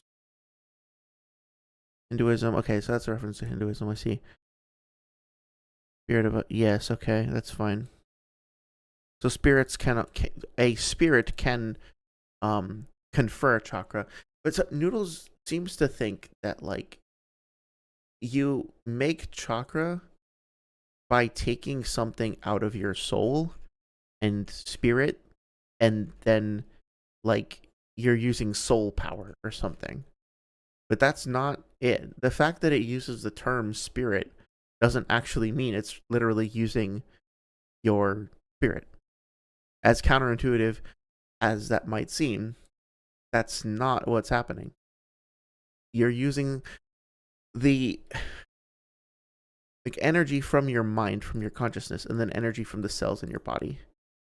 Okay? That's how you make chakra. Let's go back to the stream. All right. Here we go. They're not the same. No, they're not the same. No. I don't accept that. It doesn't say spirit. As far as I'm concerned, no chakra. Okay, so remember how we said the chakra was made out of your mind and your body. So I want to read this sentence again. A jutsu where he applies a technique of forced sleepiness upon himself while simultaneously having his chakra merge with Shikaku's own, becoming one with it in body and mind. With the chakra. Okay, he's given him his chakra. It's very clear. So this has been a nice little tangent. This has been fun because when I was listening to this debate, I just kind of assumed that this was true. And I kind of vaguely remembered there being some statement somewhere about spiritual energy. And I just decided to go with it. And I'm glad that I decided to fact check this because, hey, I just learned something about chakra. Isn't that fascinating? That I've been a fan of the series for many years. And just now I'm getting some additional clarification.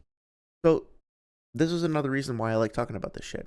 Is because you never know, like, people are going to come up with misunderstandings. They're going to walk away with some confusion from time to time. They're going to have interesting theories that are compelling, but maybe kind of go off the rails. And all of that, as long as it's like delivered in a somewhat respectful manner, all of that is beneficial to discussion, as long as people are willing to, like, meet each other with some good faith conversations and look into things, take the time to actually research them. So, congratulations, we learned a little bit about chakra today. Let's go on with the debate. It would at least get his body's chakra, or at least half of it. No, I don't think he has any control over Gaara's chakra. I think it literally says it right there. I think the statement, like, with Dater, you're aware of the statement with Dater that he says that when a Jinchuriki, when a Biju has a Jinchuriki, they're more powerful or whatever than just a base Biju. Okay, so, again, go look at this. I actually really enjoy this. I know I'm like whining about it, but I really do like doing this stuff. So what he's talking about is, again, he's like doesn't really understand the context of it, or is not like representing the context very well right now. Let's look at it. Okay, so here's the fight with Isobu, the Three Tails, and you can feel free to reread this. I would encourage everybody to go back and look at all of these chapters on your own at some point. Always a good read. Let's continue. I think it's in the next chapter, maybe. Yep. Okay. It's it makes sense for like the drama and the narrative pacing and all that of that Kishimoto would have spaced out the like A and B stories like this, but man, it can make looking for scans kind of difficult. Okay, so here we go. Datara, sir, did you see my jutsu? He's gone. Our tip instructed with such a huge responsibility. Okay, so Toby's bragging about like the nothing that he did in terms of pulling away like pulling away the Obito's, let me, hang on one second. Okay. Obito pulled Isobu's attention away and is now sort of bragging about it. Okay, let's read this. So Toby did not figure your place in the ranks. That's cool. These are the qualities of a true Akatsuki member. Okay. Okay, where is the thing where he actually talks about? Here we go. Listen up, Toby. Don't you dare rest on your laurels. Three Tails was that much weaker for lacking a Jinchuriki host, not having enough intellect to control his power. Okay. So, that makes sense, right? He's talking about the fact that Isobu does not have like an intelligence associated with him that is directing and guiding and focusing his attack potency. At the moment, he's just kind of like a big dumb animal, right? And I don't know if it shows it as well here. It does in the anime where like, oh yeah, okay, here we go. Where Obito's like running away from him. And what does Isobu do? He doesn't use any tactics. He doesn't like use long distance jutsu. He doesn't like go and hide in the bottom of the lake. I think there's a statement, maybe it's in the anime again, about like maybe Deidara was like throwing a bunch of bombs into the lake in the first place to kind of draw him out, but we don't actually see any of that at this point, right? All we see at the moment is he's just running around like an idiot and then gets blown up. So imagine if he was paired up with like any Jinchuriki who could say, hey, calm down. Let's be analytical about this. Let's use some battle tactics. Let's prepare, right?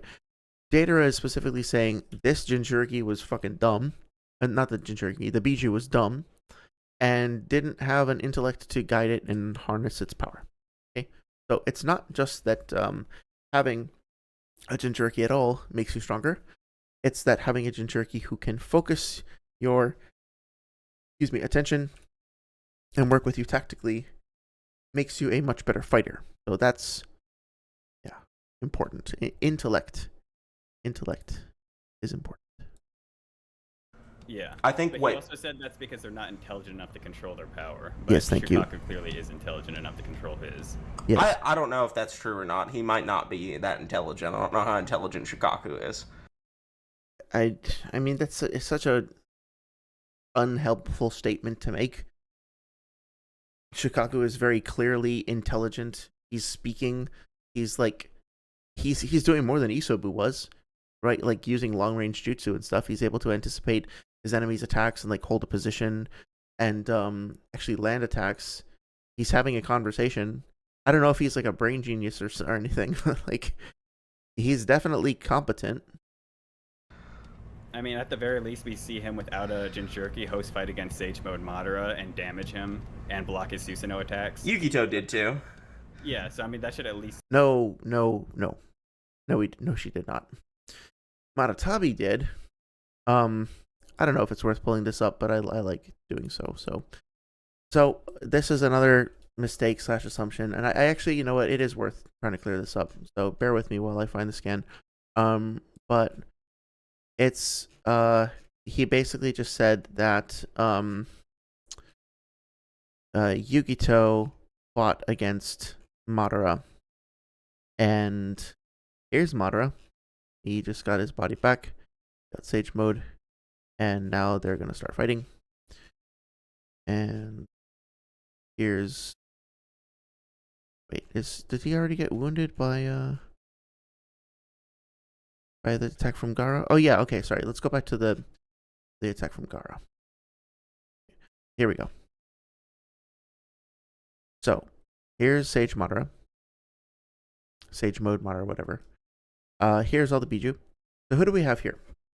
We have Kokuo, we have Saiken, we have Isobu, we have Matatabi, and we have Shukaku. Do you see Yukito anywhere here? Is Yukito in the scene at all? I don't see her. And you might be tempted to think that she's in here. And that would be incorrect, because when the Edo Tensei Jutsu was released, all of the Edo Tensei, all of the Edo Jinchuriki were also released as well. So they are gone. They are back in the Pure Land. These are the Biju. They're just the Biju. They're not Jinchuriki. They're just the Biju. Now, I'm going to hold myself accountable to that. If I have made a mistake and they are actually in there, I want to know about it, and I want to go check, so please let me know, and I'll go back and reread these chapters off screen, in case I've missed anything. But I do not think that Yukito is here at all. It's just Maratabi. But since we're here, and they're about to talk about this anyway, let's see what happens here. Shukaku gets together these sand pellets that are infused with, I think, magnetic sand from Gaara, if I'm remembering correctly. He uses this, it's alternately called sand buckshot, but like sand bomb salvo, but that's his attack. It's not Gaara like doing it for him, right? And he manages to pierce Madara's flesh there, and then while he is immobilized in midair, right, like Gaara does that and holds him in place, says embed your sand and rob one of free movement, right? So he's controlling the sand. So maybe it's not magnetic, it's just like the particles of sand that Gaara can control have been embedded in Shukaku's sand as well. And then Maratabi shows up. Yukito is not here. This is just the cat, not Yukito. And Maratabi hits Madara while Madara is suspended in air, is blind, cannot move, because he's being held in place by Gaara. While that happens, Maratabi smacks him and pushes him back. And then, I guess this is Isobu smacks him, Son Goku smacks him, and it was this Koko smacks him, and then Chomei and then Saiken come in and smack him as well. So he gets beaten around, battered around like a cat toy. And then Shukaku does whatever the hell he's doing here. Oh, he tries to put him in the sand mausoleum while he's, I think this is like one of the other Biju have applied that goo to him. Oh yeah, there we go. I think that's Saiken, right? And now he's sealed. And he gets out of it with Susanoo, comes back up. All the Biju have their reactions. Again, no Yukito. And let's see what happens next. So Naruto shows up and punches him, or like tail swipes him. Okay, here comes Maratabi in, flanking him with Gyuki. And they all stack tails together. And now that they've all stacked their tails together, this is when we see one of Madara's arms cut off. So this is important to note because it's going to come up later in the debate. At a certain point, somebody is going to say that, like, Yugito damaged Madara, or something to that effect, right? Yugito did not damage Madara because Yugito is not here. The claim is going to be made that Yukito's paw swipe damaged Madara. Yukito's paw swipe did not damage Madara in any way that we can like isolate as a variable that we can like meaningfully discern how much damage was done here. All we know is that a wounded, immobilized Madara was hit back by Maratabi and then comboed by all the other Biju, or sorry, the other 5 Biju that were present, and then also comboed by, or is it 6? Hang on. I think I'm missing someone. Anyway, all the Biju that were present. It's, yeah, we got, oh yeah, because Gyuki is off screen, I forgot. So, 1, 2, 3, 4, 5, 6. Who am I missing? The hell? Oh yeah, fucking Chomei is not on this panel for some reason. Okay. Anyway, but he does show up later, so they're all here. Yeah. Okay, so let's go back. Rewind a couple of seconds. I don't know if that's true or not. He might not be that intelligent. I don't know how intelligent Shukaku is. I mean, at the very least, we see him without a Jinchuriki host fight against Sage Mode Madara and damage him and block his Susanoo attacks. Yukito did too. Yeah, so I mean, that should at least scale a Shukaku relative, even if he's like mildly. To what? Like blind Madara to AP to blind Madara's durability? Yeah. Well, I mean, Yukito also scales to that, but I don't know how good how good blind Madara's durability is, to be honest. So. Well, he took hits from all the tailed beasts. He got his arm torn off and like beaten horribly. Yeah. I mean, like he presents that as if it's an anti-feat, or if it's like something that's meant to, I guess like negatively qualify Madara's durability. But remember, these are some of the strongest entities in the series. Getting damaged by them is not necessarily like a a knock against Madara that could be just a feat for the Biju themselves, right? Survive though. Yeah, I would consider that more survivability than durability. It's kind of like you fight a zombie and you chop off their arm. Like, it'll keep coming forward because it can survive, but it didn't just tank like the axe I chopped off its arm with, if you know what I mean. Like, its durability was not enough to withstand the force. Well, you just think about like how much chakra is in all of the Biju plus Naruto combined, and after okay, so like I don't know, there's a couple different avenues that you could pursue this, right? One of them is like thinking about how the sand pierces his flesh on the one hand. Another one is the fact that like I think earlier, right away when he gets when he first awakens his like when he gets resurrected, I think Sasuke also like pierces him with a blade. Is it here? Um, but if that's the Kusanagi, then that's really not all that surprising. So I don't know. Yeah. So here we go. If the, I know there's a databook statement saying that Sasuke's Chidori Kusanagi is really powerful. Is like it pierces through anything, and that it's on a different level from Orochimaru's. But I don't think he's using Chidori here. So you could look at this and be like, oh, this is just a it's just a regular sword. So Madara is capable of being damaged by just like basic metal weapons, as opposed to when Sasuke is fighting Danzo and Danzo tries to stab his Susanoo with the kunai and the kunai fucking breaks. So Madara doesn't have enough chakra running through him or whatever, doesn't have enough durability to be able to tank a hit from a sword. So his durability might not be that high. But he does have Sage Mode active, and we know that Sage Mode like makes your durability go way up. I don't know if everyone agrees with this, but I've definitely heard a lot of people in the community say that he when he's alive, when he's in Edo Tensei, he's nerfed. Like they just categorically think of Edo Tensei as a nerf across the board, across all stats. And if that's the case, then him resurrecting now should mean that his durability would be at least as strong, if not stronger, than when he was in Edo.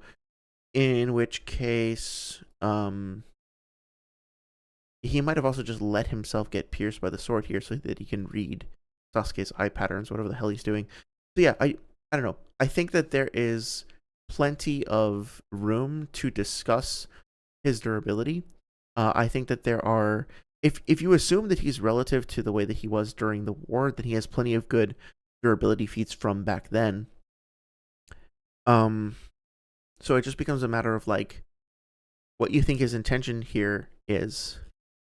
But yeah, I think there's, I think it's a little unsatisfying to just say like, well, I just don't know. Like he got hit by this attack and was damaged by this attack, so who knows? Like well then fucking look at the attack, like scale the attack. There's plenty of room to have a further discussion about this. Madara's durability was not enough to withstand the force of Shikaku's air bullets in that instance. So, doesn't have the durability to do it, but he has... Okay, I want to point out that they weren't air bullets, right? We just saw that. They were sand buckshot, is what they're called in the data books. I think it's called something different here. Sand bomb salvo. So they're not air bullets. It's a different attack. But Weeaboo might have been able to pounce on that by saying like, well, if the air bullets scale to Madara, then that can recontextualize the conversation they were having before. He has the survivability because he's got Hashirama cells too, and Sage Mode. But yeah, I don't think there's any actual proof that he's taking control of Gaara's chakra, but it's right there on the page. In the case of Yugito, she has both the Biju and her own chakra. Same thing as Gaara. Being infused into it. So I would say that Biju is more impressive than anything Gamabunta has shown. That Biju is more impressive than anything Gamabunta has shown.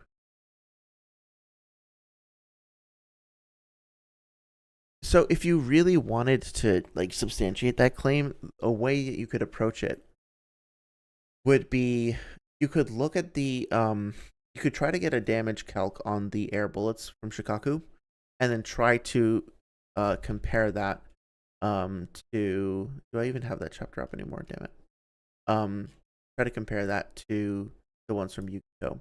So or rather, you could just pause stripe. So like so this is where like calcs can potentially come in handy, because the manga doesn't give us any specific data about, I don't know, maybe there's a databook statement somewhere that gives us a number for Monotabi's like mass or something, or how fast it can swipe its paw. Let's say he can swipe his paw, maybe. But otherwise, we don't really know exactly how much it's going to hurt to get hit by this. So something that you could do is just like, okay, it's a tiger swiping a paw. So like, how much force behind a tiger's paw strike? Okay, I don't know if this is accurate. It's AI, right? But like, oh, okay, 10,000 pounds. So high. Here we have some other options over there. Okay, there's actually, I guess there's a lot of people who want to know about this, right? So you could do a little bit of a calculation over there, and 4,500 kilograms. Yeah, so there's maybe a consistent number emerging here, although I'd like to see the source of this. And then like scale the size of, scale the size of a tiger to Monotabi, and see if you could get a reasonable explanation of that.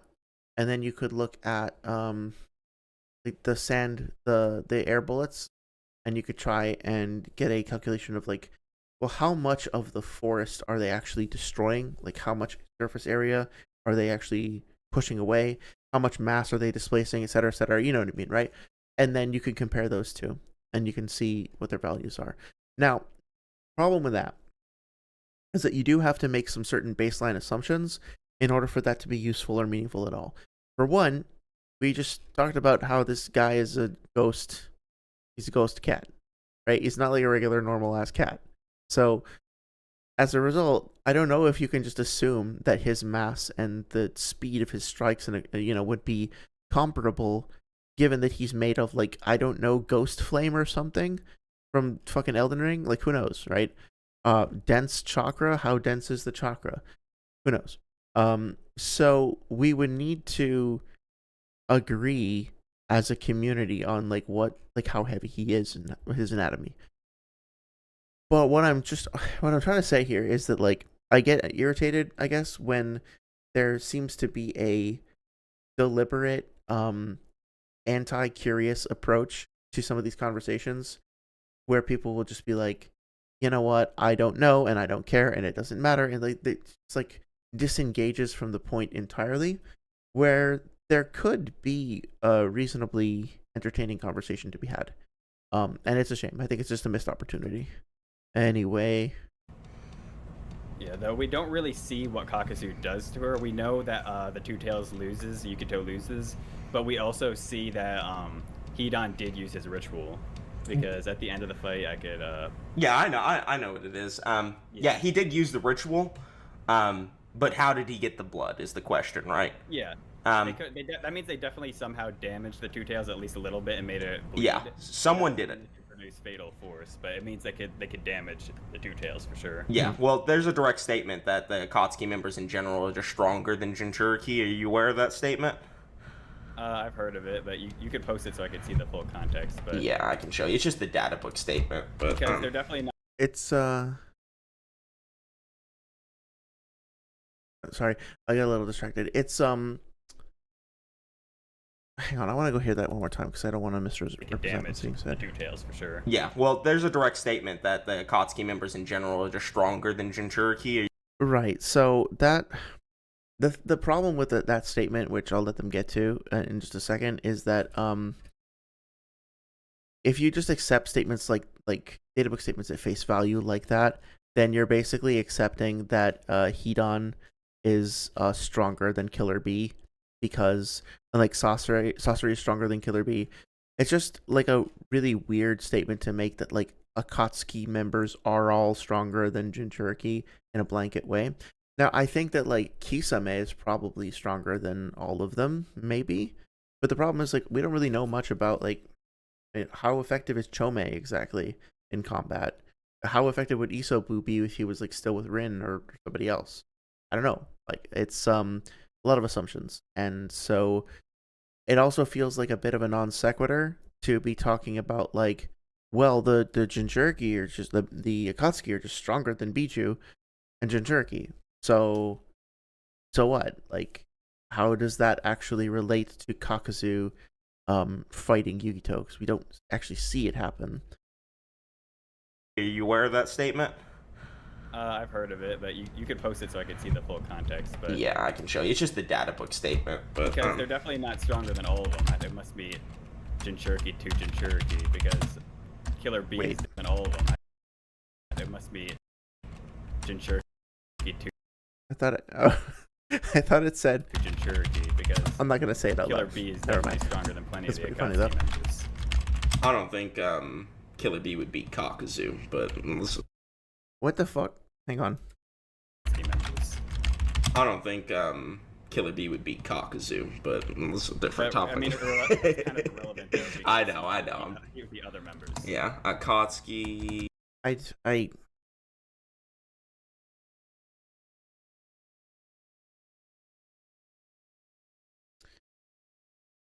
I'm trying to think of like anything that I could possibly say that would be funnier than that. And I'm just like not succeeding at coming up with anything. The idea that we know from the from this that Kakuzu is specifically weak to lightning. And we also know that I think might as well just play along here. That Killer B, kind of a lightning monster. I don't see how you could ever possibly come to that conclusion. I am struggling to play devil's advocate and to try to think of anything that Kakuzu is doing to survive against a lightning, like a crazy lightning user like Killer B. And honestly, I think there's one very simple and very clear thing that Killer B could do to beat Kakuzu. All he would need to do would be to come at him with a V2 or something to trigger him to stay in place, to wall up against the like a large scale attack like he's done before. And then there is something else he could do to follow up with, and it's this. Luckily, Kisame was able to dodge it. Otherwise, he would have been in a lot of trouble. So I just put this over here and put this here, and I'm gonna point out this over here, and then I'm gonna go back to here. I'm gonna point out this, and I'm gonna point out that this is not even trying, and that this goes through the fucking tree, and this is B without even taking out his tails. So oh, and look, he also has one of these, and he has a whole bunch of them. Whole bunch. Okay, let's go back to it. Hopefully I've made my point. Hold on one second. I gotta think what the statement's called. Kotsky data book. Let's just type that in. See what we find. There it is. Doop.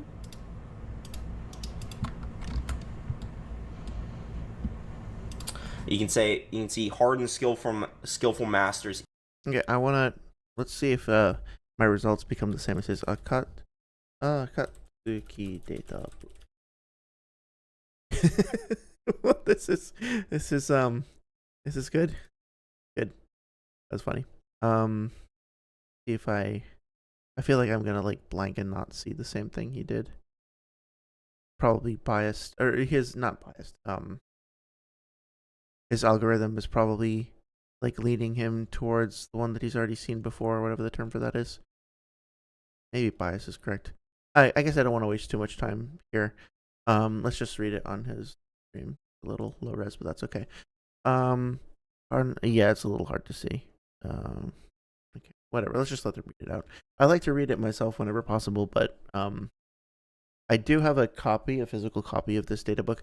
I think this is from the third data book, and it's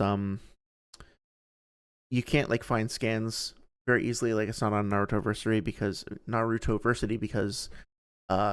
it's still in publication from like print and from Viz and whatnot in print. So even stronger than Jinchuriki.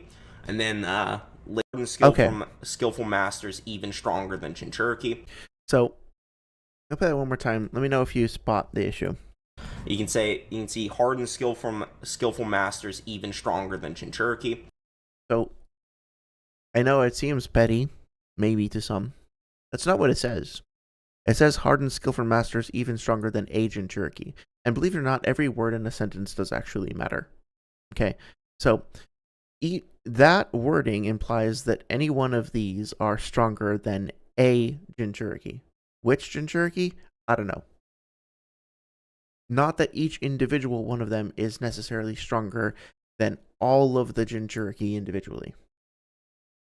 Okay, this is establishing that the Akatsuki members in general pose potentially an even greater threat than your average Jinchuriki member. And you can walk away from the or your average Jinchuriki individual, I should say. You can walk away having read this and come away with the conclusion that, hey, you know what? Maybe on average, your average Akatsuki member is stronger than your average Jinchuriki. But look at these two.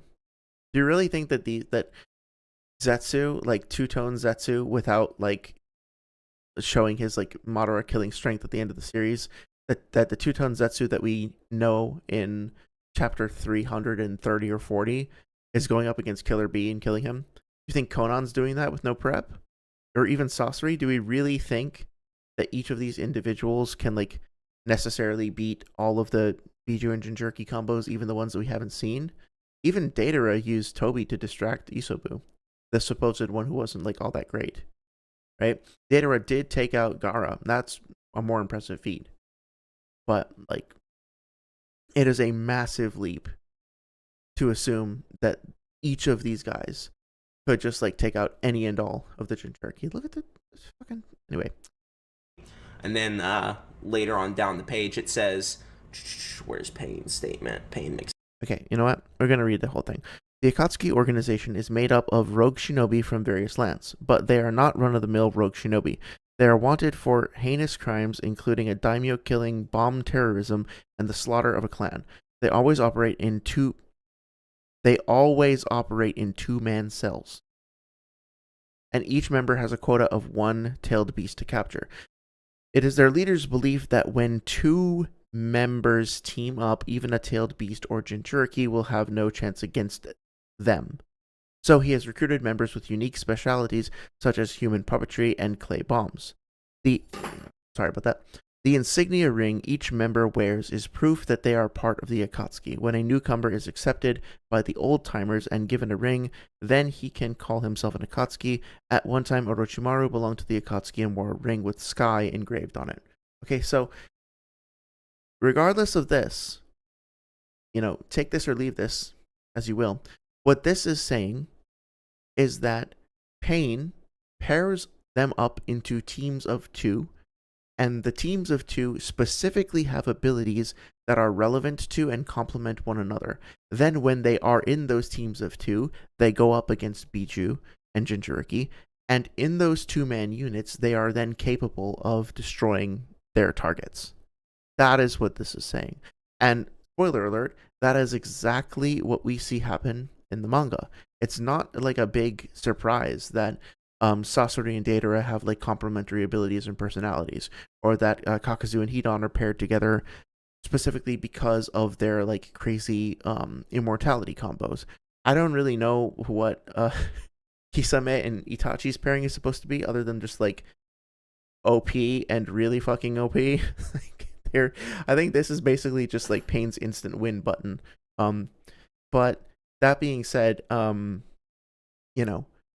there's a specific reason why they're stronger than Jinchuriki. It's not that each one of them individually can take on all the Jinchuriki themselves. It's that together as a team, they're really, really strong. Statement too. it is their leader's belief, talking about the Akatsuki's leader, Pain, it is their leader's belief that when two members team up, even a tailed beast or Jinchuriki will have no chance against them. So it specifies both tailed beast and Jinchuriki will have no chance against them. So I don't think this includes Naruto, just because Pain actually underestimated how strong the Ninetales was, so didn't know how strong the Ninetales was in the fight, but it should include every other Biju and Jinchuriki. I don't know if they would have full knowledge on all. Yeah, as a team.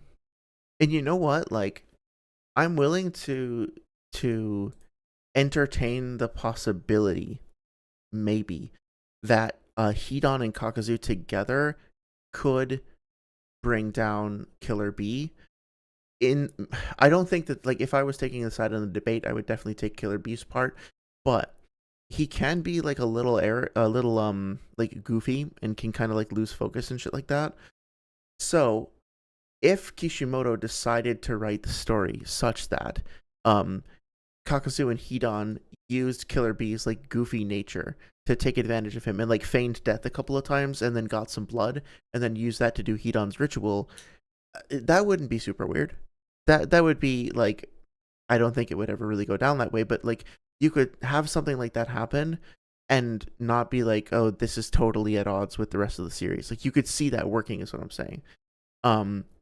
But that's specifically because they would be using their abilities synergistically. And like, if what's his name? If Killer B figured it out, if like once he figures out that what their gimmick is, then I don't think they would really have much of a chance. So, but it depends. It depends on how they're deployed. It depends on how their abilities are used. If it's just Hidan going up against Killer B, there's no fucking way. Like, does anybody seriously believe that Hidan would have a chance against Killer B? Like, come on. All of them. Like, I think it depends on the team. Like, it's possible.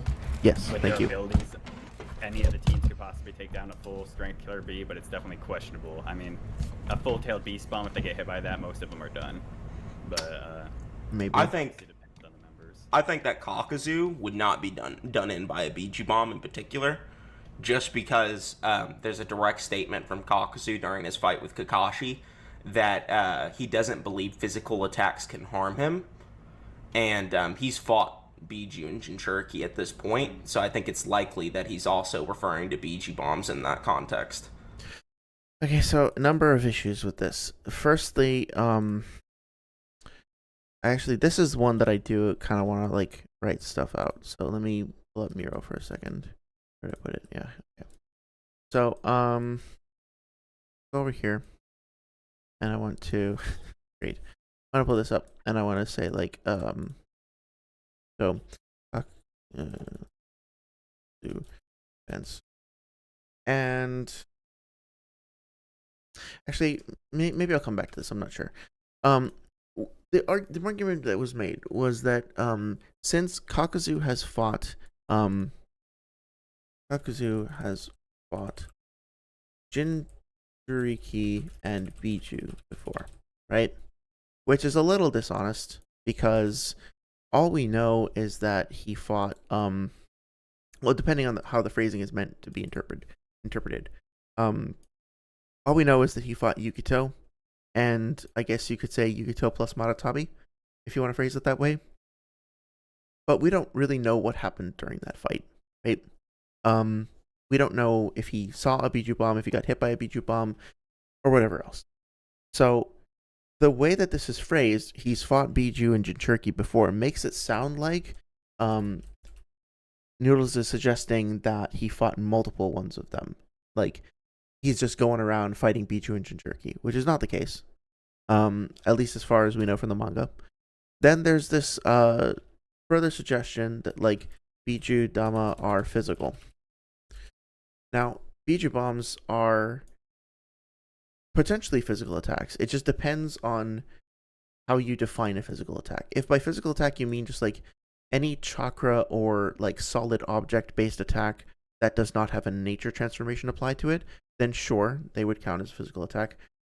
But let's look at what Kakuzu actually says here.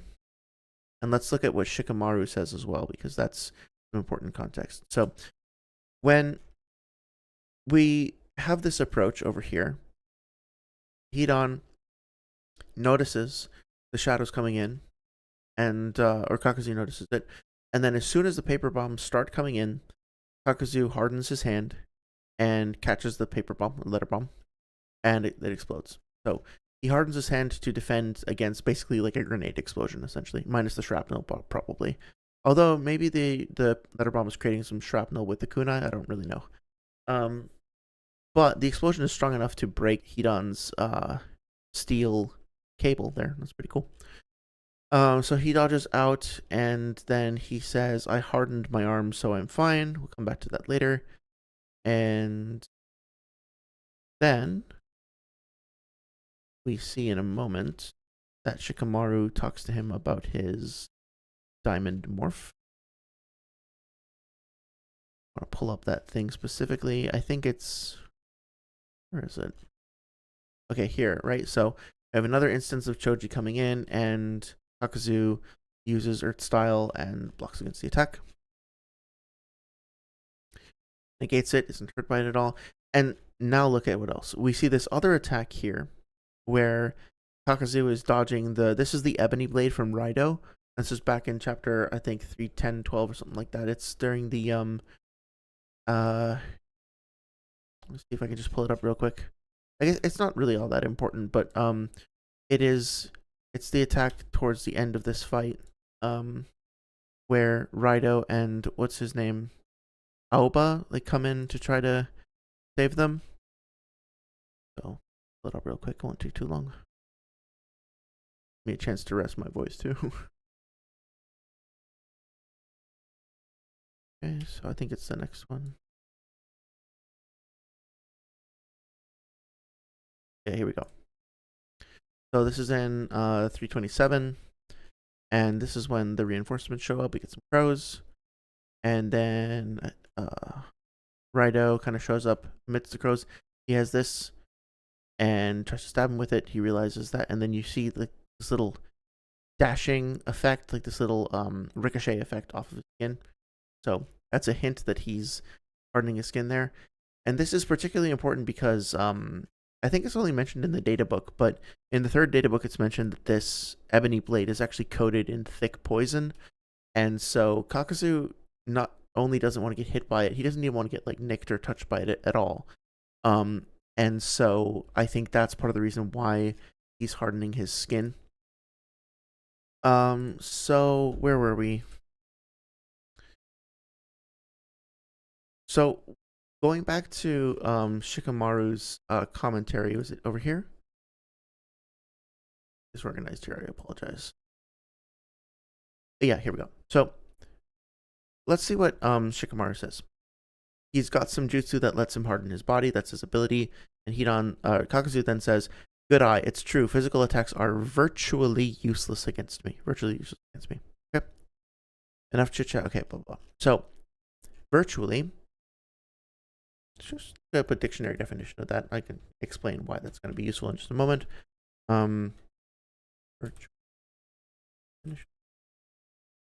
Nearly or almost. So when Kakuzu is saying that he is virtually useless, he's virtually impervious to physical attacks. He's saying that mostly immune to physical attacks, mostly. And let's talk about what physical attacks he actually is referring to here. We've got a dagger, an explosion, a stab, and a fat kid. So those are the things that he is. Those are the things that he is evaluating as physical attacks. He doesn't specify like I could take a nuke to the face or whatever equivalent the Biju bomb would be, right? He doesn't talk about chakra-based attacks. So here we have a self-report from Kakuzu, who's like boasting potentially in the face of his opponent and saying, physical attacks are mostly useless against me. But the evidence that we have to support that is piercing attacks and explosives. Do we have anything on the scale of a Biju bomb?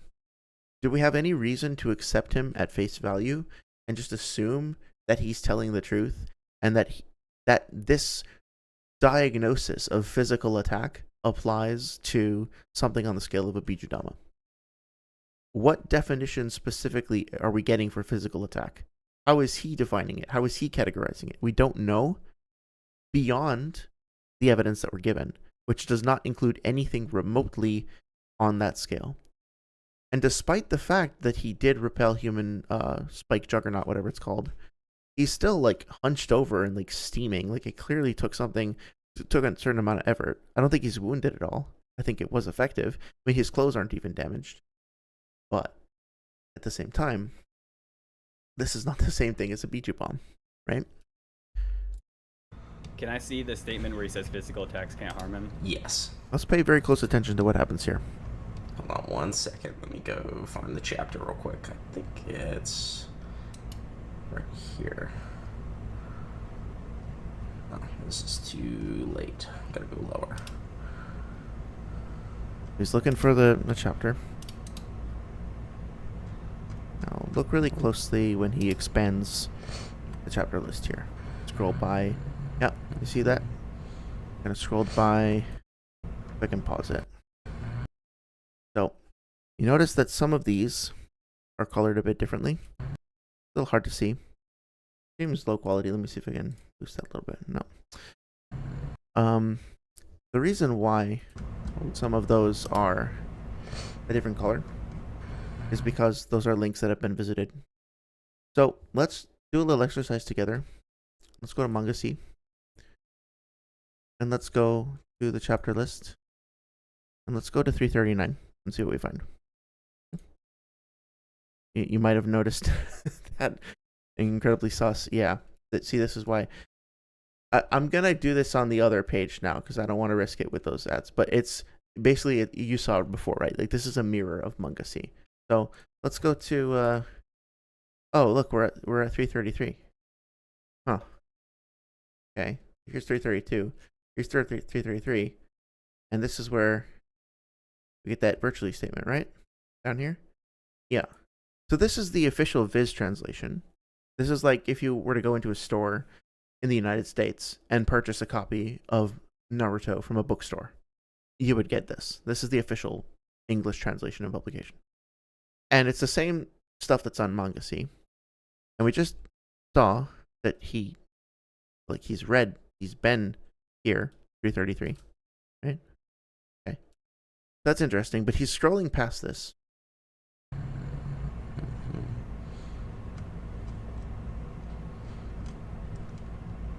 And he scrolled past it again, and he hovered over it.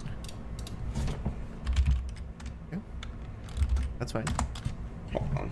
I know where to find it. Give me 1 second. Let me get on my phone. I have it on there for sure. Okay, that's fine. He's going to take a moment and look on his phone. I might skip ahead a little bit because there's some dead air. Go ahead. Yep. This takes a little while to pull up another scan. So, keeping in mind here that there are other sources of scans. A lot of times if you're getting things from fan websites like Manga C, they might not have the full official English translation. It might be a fan translation, and it might be a little different, a little janky or something, right? It's not perfect. So that's totally fine. Gonna skip ahead. Okay, let's see what happens here. Okay. So main chat. Nothing in main chat right now. Oh. So No Cake Jake over there sends him a scan.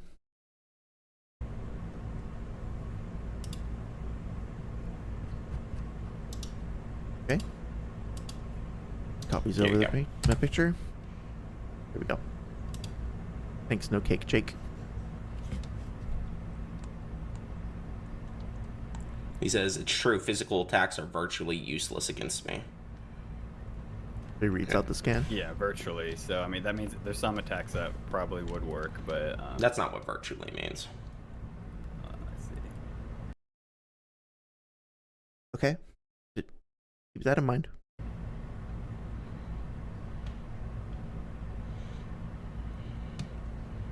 But, either way. Virtually means nearly, almost.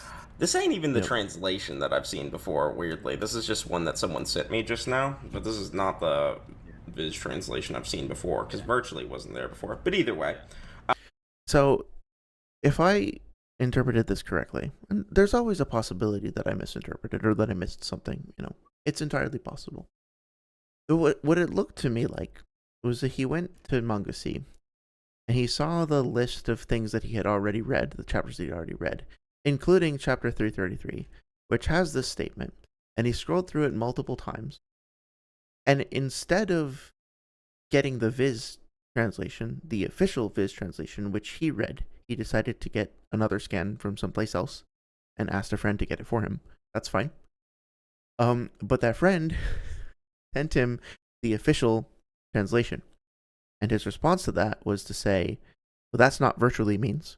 So he denied the definition of a word without providing a definition or explaining why it doesn't work or whatever. And then he threw that friend under the bus by saying, well, this isn't the Viz translation. Like, I've read the Viz translation. This is something else. This is just something somebody sent to me. So again, allegedly, like, this is my perspective from an outside observer. I don't know for sure. But it definitely feels kind of gross, doesn't it?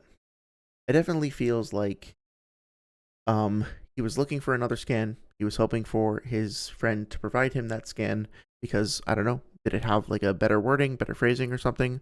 Was it stronger for his case? I'm not sure. But when that didn't show up, rather than simply saying, oh, this looks like this is the Viz scan, or hey, let's go look for the Viz scan and see how it matches up, or let me get a source for where this came from and figure it out and get to the bottom of it, or hey, can you go look it up and see if you have a scan so we can corroborate this together? Any kind of effort to verify the source of the information, corroborate it in any kind of collaborative way, immediately gets thrown out. There's a weird gaslighting attempt about the definition of a word.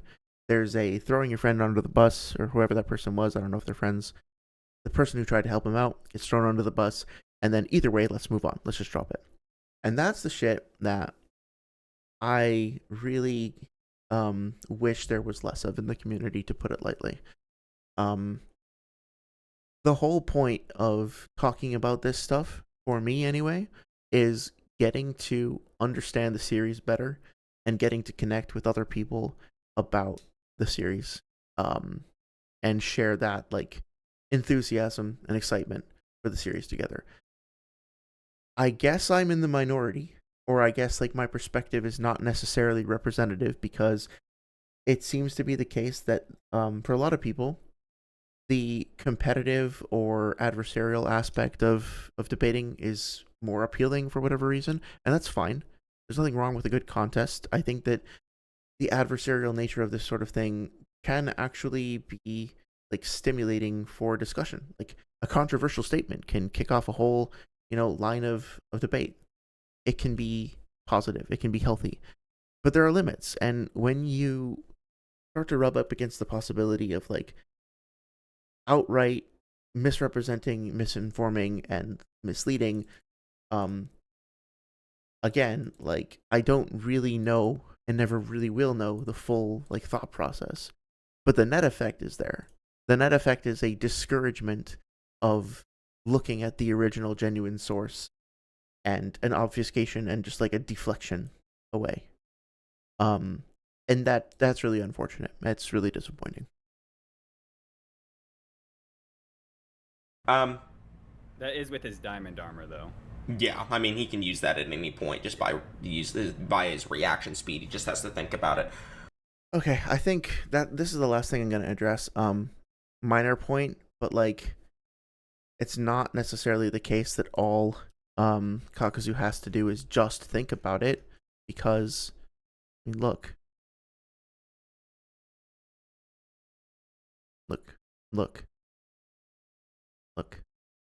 right? He's not just thinking about it, he's doing the hand seals. Now for the one earlier when he grabs the kunai, I don't think, for whatever reason, he doesn't seem to need to do the hand seal there, which makes me wonder if like he needs to like use the hand seal once before he starts a fight, and then that will give him the opportunity to have one cast of it. Like, he basically like pre-buffers the spell, and then he gets to use it once, but then he'll need to like do the hand sign again the next time he uses it, something like that. I'm not sure. It's never really explicitly mentioned to us.